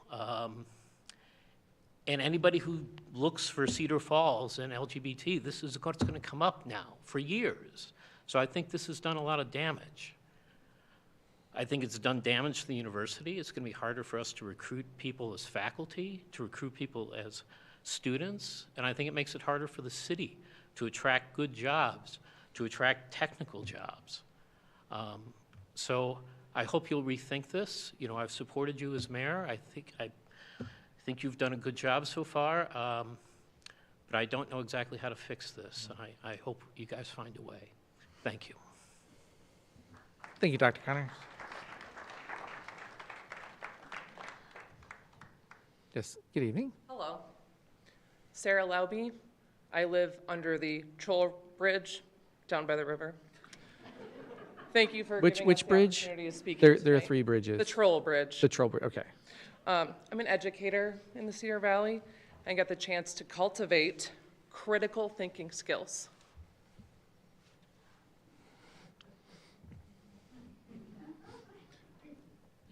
Okay. I get to cultivate critical thinking skills. Part of that education is to establish and grow the ability to learn from mistakes. In short, adjusting your thinking. It is my professional duty to teach students how to think about the world around them and support them through their mistakes while providing repeated practice opportunities where they can adjust their thinking with no penalty. This is a repeated practice opportunity for you, Mayor Green. We all have an opinion, and we know what we think of this proclamation, either in dissent or support. Let's take this opportunity to choose how to think about this proclamation. Mayor Green, I would like to ask you to adjust your thinking in your professional stance regarding this proclamation, and I ask the council to vote in favor of the proclamation. Thank you. Okay.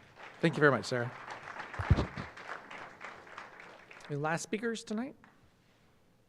Yes, Mr. Blanford. Floor is yours. Good evening. Tom Blanford, 1011 Rainbow Drive. I just want to say I served with many of you, in fact all of you at one point or another. We stood in this room and we took an oath. We have an obligation to stand up and support your DEI staff member, your human rights commissioners, and the members of this community who need our support right now, and I would expect all of you to deliver on that oath. Thank you. Thank you, Councilor Blanford.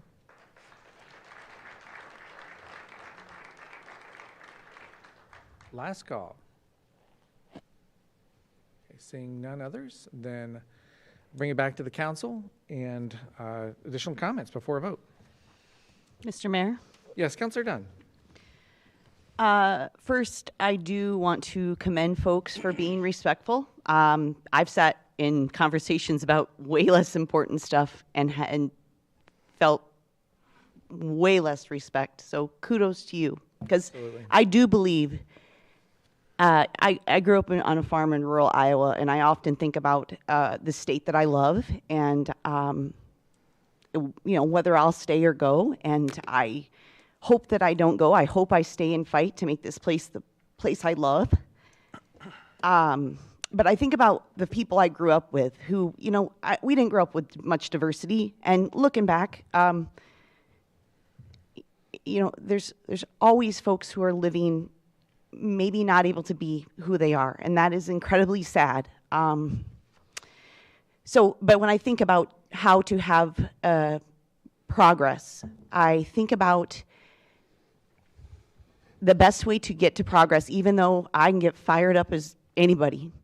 But if I really want to change somebody's mind, it's going to be with a calm conversation and action. So I appreciate you all. And many of these folks, they're my friends. They're people I've volunteered with. So I love this community. I wouldn't be here if I didn't. Mayor, I don't think you're a hateful person. We've had good conversations since I've been on this council. I was appointed to the Racial Equity Task Force that you appointed me to. I served with pride. I learned so much from there. One of the things I learned from that, even though it was a racial equity task force, it was the constant conversation of equity for all and how that will improve our community immensely and beyond your and my time on this council. And hopefully Cedar Falls is going long after we're gone off this earth. I guess that's why I don't want to. Folks have already said many of my thoughts, but your words they're disgraceful and they're hurtful to our community. And it is a black eye that I don't know that I hope it can be repaired. Even if, no matter what the vote is, the damage has been done. And it bothers me. It bothers me as a person who sits with you.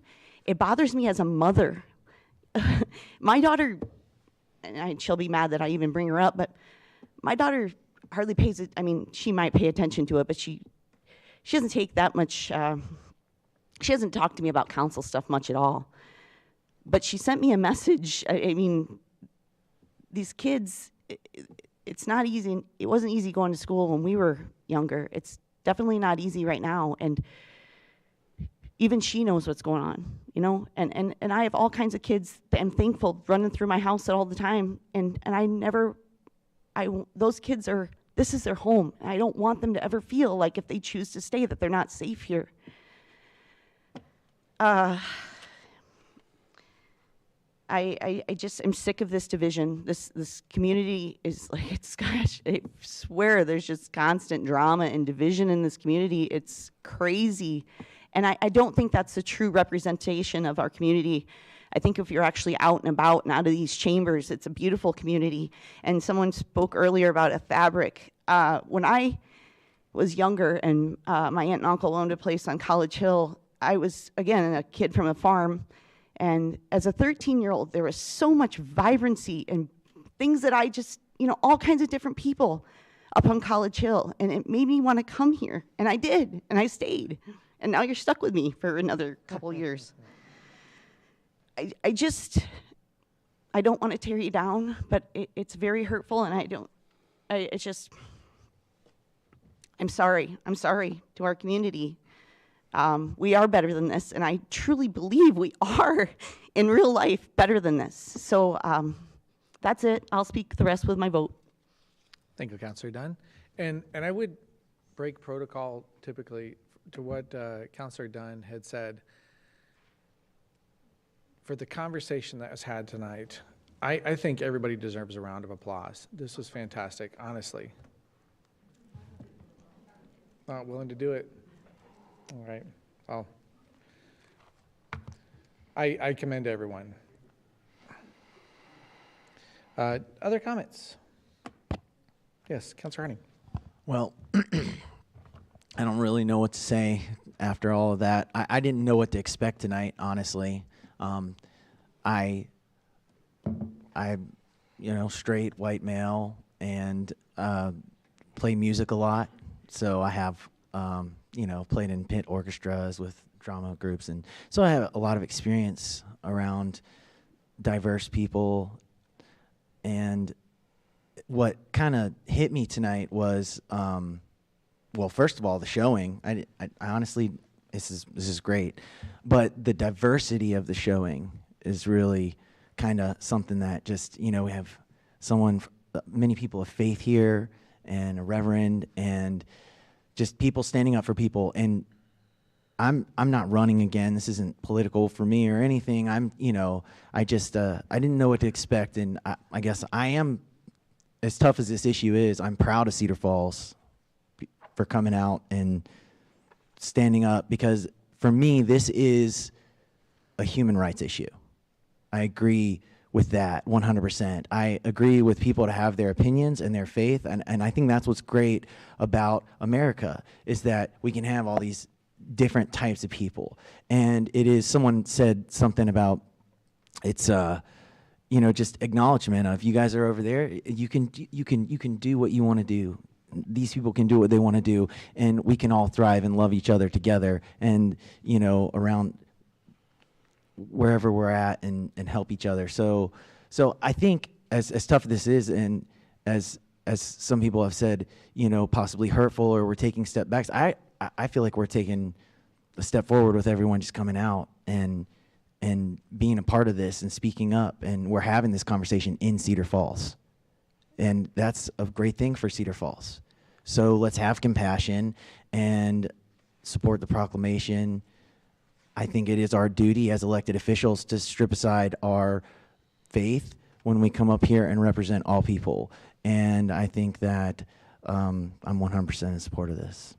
So thank you for every one of you. I appreciate it. Comments? Councilor Schultz. I've said it before, I'm really going to miss Simon. He's so optimistic and really gets down to the point. I ran for office because I wanted to make a city that is great, try to make it even better. One of the things that throughout my life that I've not been a fan of, and that's people that are bullies. And we're seeing that throughout our nation, and it's unfortunate in our legislation. And I want Cedar Falls, I want Iowa, I want the United States to not be a place where people don't feel safe for who they are. And that's what I feel why I'm here tonight. that might be the only one thing. If I do one thing in 4 years, it's going to be to vote for this and to stand up and say Cedar Falls is a great place to be for everyone. So yeah, I would also, probably not the right place to say it, but if the mayor doesn't sign this, I do say he should resign, that he is not separating this. I'm not saying this because I have friends that are gay, or I have friends that are in the community.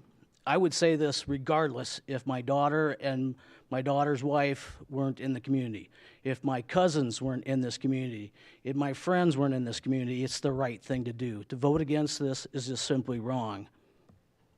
I hope I get a chance to read this thing. That's where I am. Thank you. Other comments? Okay, seeing none. I took about 20 pages of notes off with all the comments tonight. So for me, with the memo that I wrote and with where I stand on these issues, I've had great conversations today, thanks to folks who came in, phone calls I've had, about that separation. I think one thing that I didn't appreciate was that, as I think politically of the mayor as basically an executive functionary, bringing it to council for this proclamation and saying, okay, I'm not comfortable signing the proclamation because of my beliefs, which are not going to change here tonight. But looking at what, for some of the comments that were said tonight, I appreciate what's being said, that it's not that you're looking for me to agree. The comment said it's to support the community, not to believe necessarily in all the statements. And I think that's something I didn't really appreciate before, or didn't really take to heart. There was a question about like what group I wave this to get. There's none of that. It's me as a person trying to get through life like everyone else. And I'll tell you, this room is filled with people who believe as you do. My inbox is filled with messages of people who believe like I do, and are very strongly supportive of the stance I've taken. So, as I go with that, it's very important to realize that there are a lot of people who believe like I do, and that's our social challenge. How do we reconcile the two? How do we find the common ground? How do we help people feel safe? Because I certainly want people to feel safe in the community. I know there's laughter. I hope that you take my genuineness. I'm not a hateful person. I would say that, and there's laughter again, keep in mind that there are there's 40,000 people in this town. There are at least hundreds of people who don't understand. And I'm one of those. I spent 4 hours at the National Museum of African American History this past Wednesday, and was floored about the things that I didn't know. Emmett Till, I'd heard the name, I had no idea what his role was in the civil rights movement. But I can learn. Others can learn. So what I would ask is, for those of you who have my email address, mayor@cedarfalls.com, there's some great comments tonight. I heard from folks in social work. I'd like to learn more this week.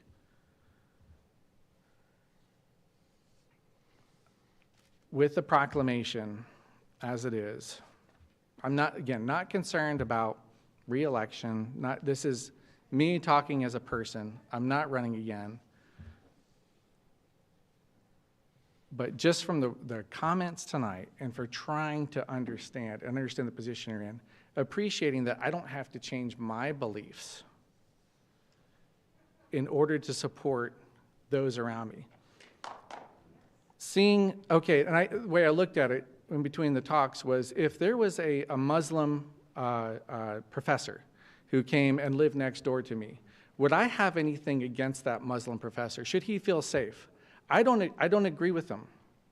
We have different values, but that doesn't mean he shouldn't feel safe and protected.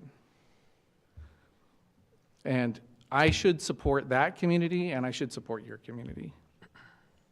So with that, and support the entire community, without even agreeing, I would say to Cedar Falls residents, we don't have to agree to support. We don't have to agree to care. We don't have to agree in order to love each other and to try to understand each other. So with that, I will sign the proclamation. If it passes. So I will leave it to the council for whether or not it does. So with that, so moved and seconded for the proclamation. All in favor say aye. Aye. Opposed? Nay. Okay, it does pass. Thank you. So that was our proclamation tonight. And we move on to our next item of item 10. When do we read it, Mayor? We'd have to have it come forward. Thank you. I'll wait a few moments to allow people to dismiss. It needs to be corrected. Gotta be corrected. Yeah. Okay. It doesn't follow. You're welcome to stay if you like. The rest section might be a little boring. Correct it. See, this was a draft, and they need to correct it to actually, follow the my opinion, anyway, they should. And for the Sergeant at Arms, we might need to close the doors after.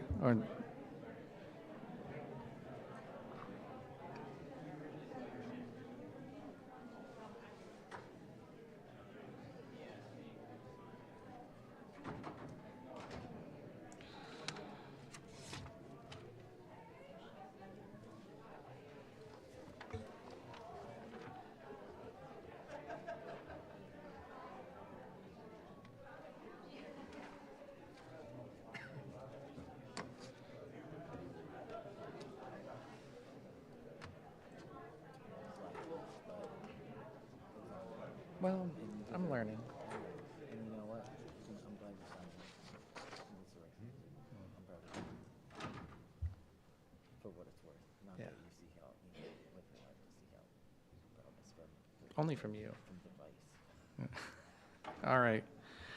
With that, we also had item 12. Councilmember Sires wanted to bring that up. Do you remember that, Councilor Sires? Yes, I do. Okay. Receive and file the monthly reports of March 2023. Is there a motion to approve? So moved. Moved and seconded. Open for discussion. Yes, Mr. Mayor. Yes, please. This is for Chief Birdie. We had, I don't have my bifocals.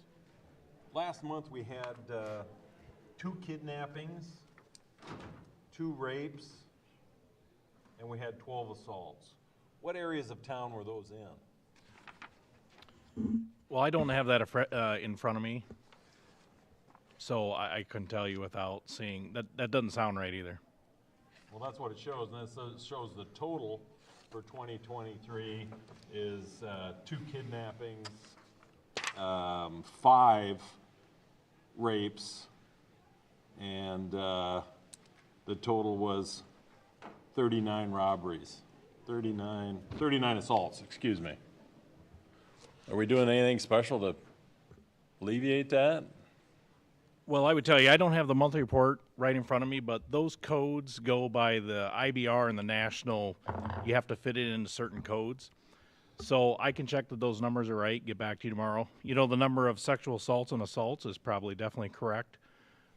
Kidnappings, though, that sounds surprising, but it would be the criteria it would take to classify something as a kidnapping too. And a good example is if you have a car accident where you have a vehicular homicide, you know, that's counted as a homicide in those stats. So I would need to take a look at it tomorrow, and I could sure get you that information. That'd be great. Thank you very much. Okay. Any other questions, comments on it? Okay, it's been moved and seconded.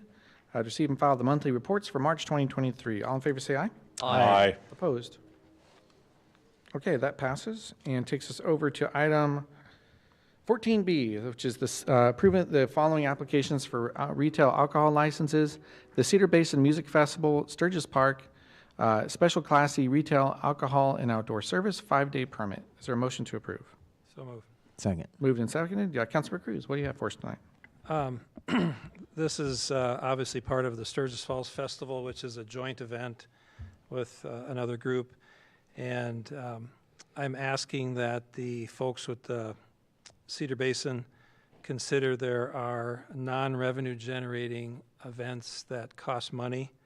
The parade, the Kids Way, and the Overman Park Festival events taking place there, that they contribute a reasonable share to the expenses of running the event so that it's fairly treated between allowing everybody to sell beer and raise money, or certain groups to raise money, also to contribute to the parts of the event that makes it a family event and not just about selling beer. Okay, so looking at that, any other thoughts from council? Mr. Mayor?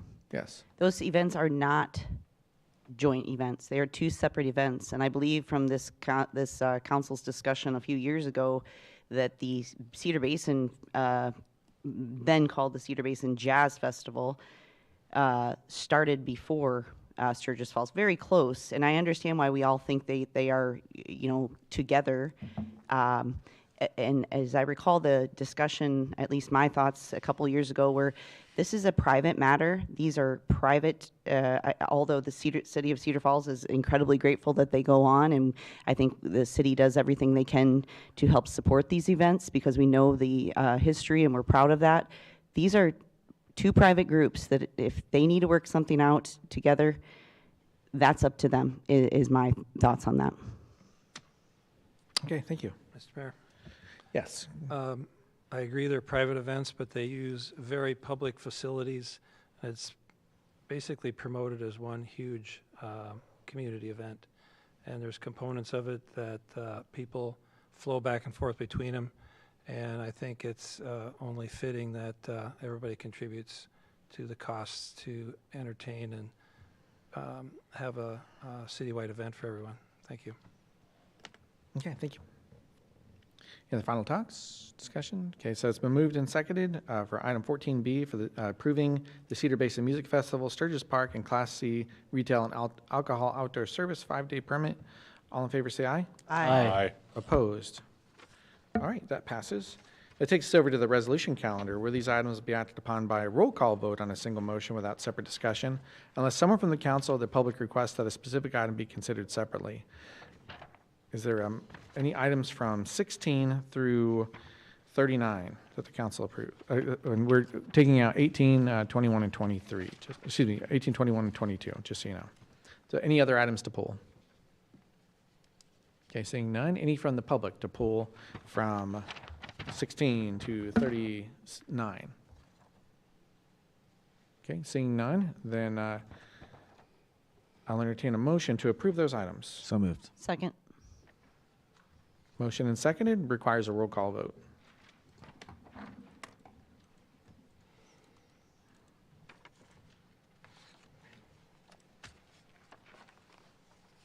All voting aye, Mr. Mayor. Thank you, Madam Clerk. And it takes us over to bills and claims for May 1st. Is there a motion to approve? So moved. Second. Moved and seconded. Any discussion? And requires a roll call vote.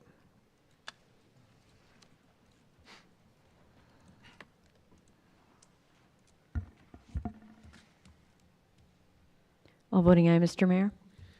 Thank you, Madam Clerk. Do we have any council updates or announcements tonight? Mr. Mayor? Yes, Councilor. I believe this, we kind of share every spring and fall, the hazardous, household hazardous waste and electronics drop-off event. That's going on this weekend. I'm looking at my event here. It's from 9 to 1. I helped last spring, and that was my first time helping. And last spring, I believe it was a new thing where they had people sign up for a time. So it's not just like show up with your stuff anymore. And from the folks that I was the person that stopped cars and kept people occupied while their stuff got unloaded. all the folks that came and had been coming for years all appreciated that very much because they didn't wait in their cars. So anyway, just want to make sure people know that that event is going on. And if you do wish to participate, you do need to sign up for a ticket. And there is a Facebook event going. Otherwise, I think if you go to the Waste Track Education Team's website, they'll have information there as well if you're not on the social media. And I believe they said it takes 50 to 60 volunteers to make that happen. I don't know if you had to have it signed up by now, but you could look and see if they still need help, because without the volunteers, it doesn't happen. So that's it. Okay, thank you very much. Any other announcements, updates? Okay, seeing none, then do we have any? We have one council referral tonight on the list, and we can certainly add others if desired. That's item 41, which is referring to the Finance and Business Operations Committee retiring or expiring tax increment financing districts and process of releasing funds. Is there a motion to approve? So moved. Oh, wait. Second. Moved and seconded for that referral. Do we have any discussion that we need in it to approve? It seemed really straightforward. Yeah, it just seemed like there was a lot of confusion, and I thought it would be good to have a refresher course since we have a lot of new faces. Mm-hmm. Okay. Well, not really new. They've been here 2 years, but year and a half. We're looking pretty haggard by now. Okay, so seeing that, I'm just speaking for myself. Seeing that, moved and seconded, all in favor say aye. Aye. Opposed? Nay. Okay, so that passes, and we will refer that to committee. Timing-wise, we don't, probably before goal setting, let folks know what's coming up. It's got to be way before that. Oh, Soon. so like educational? Okay, so I think it should be much. July, June, July. We can plan for that. June, July. June, July. All Yep. right. I have a second referral that Please is more do. pressing that I would like to have before the one we just did. And the second one is just I don't know which committee it needs to go to, but a referral for our proclamation policies and procedures, because that also seems to be confusing. It was changed in April, and I think we need to have a set guideline, because even on this one, our rules weren't followed, so. Well, I shouldn't say rules, our policy, our set standards. Okay, so it's moved, is there a second? Okay, and as far as the standards not being followed, of the policy? Well, like it says in our thing that there's supposed to be a 30-day notification, prior notification, and then there's rules as far as the text and how many whereases and therefores they need to have. If we're going to have rules, we need to follow them. Yeah, well, they were to, like, for the 30-day, everything that I saw for the one that, if we were talking about the Pride Month one, it met those requirements. Yeah, the only thing I saw said March 24th, and so that's not 30 days, so. You may have seen more, but what I was 30 entitled to. Okay, so 30 day, oh, I see, so 30 days to council ahead of time. Now, that's what our rules say, so I think we Okay. should follow the rules, but we can discuss Yeah. that when we have a meeting about it. Okay, as a misunderstanding, it meant having it in before May 1st or April 1st. So they met theirs. I don't want to seem that they didn't follow the process. So it's just an understanding, okay, council, if you want to see those 30 days ahead of time, rather than just on the council packet, certainly, we can adjust that. Or discuss eliminating the proclamations entirely if you want. Right. It could be part of that too. Okay, so with that, it's been moved. Is there a second on that one? Did we? Second. Okay, moved and seconded. All in favor of this proclamations policy review, say aye. Aye. Opposed? Okay, so that passes as well. Also, one probably we'd want to knock out real soon, but I don't see a lot of staff, or really any staff set up for that. So that might be one of the early ones, maybe in June, that we can do that for you. Okay, any others for tonight? All right, great. Then I would entertain a motion to adjourn. So moved. Second. Moved and seconded. All in favor, say aye. Aye. Opposed? We are adjourned. Thank you very much for an excellent civics night.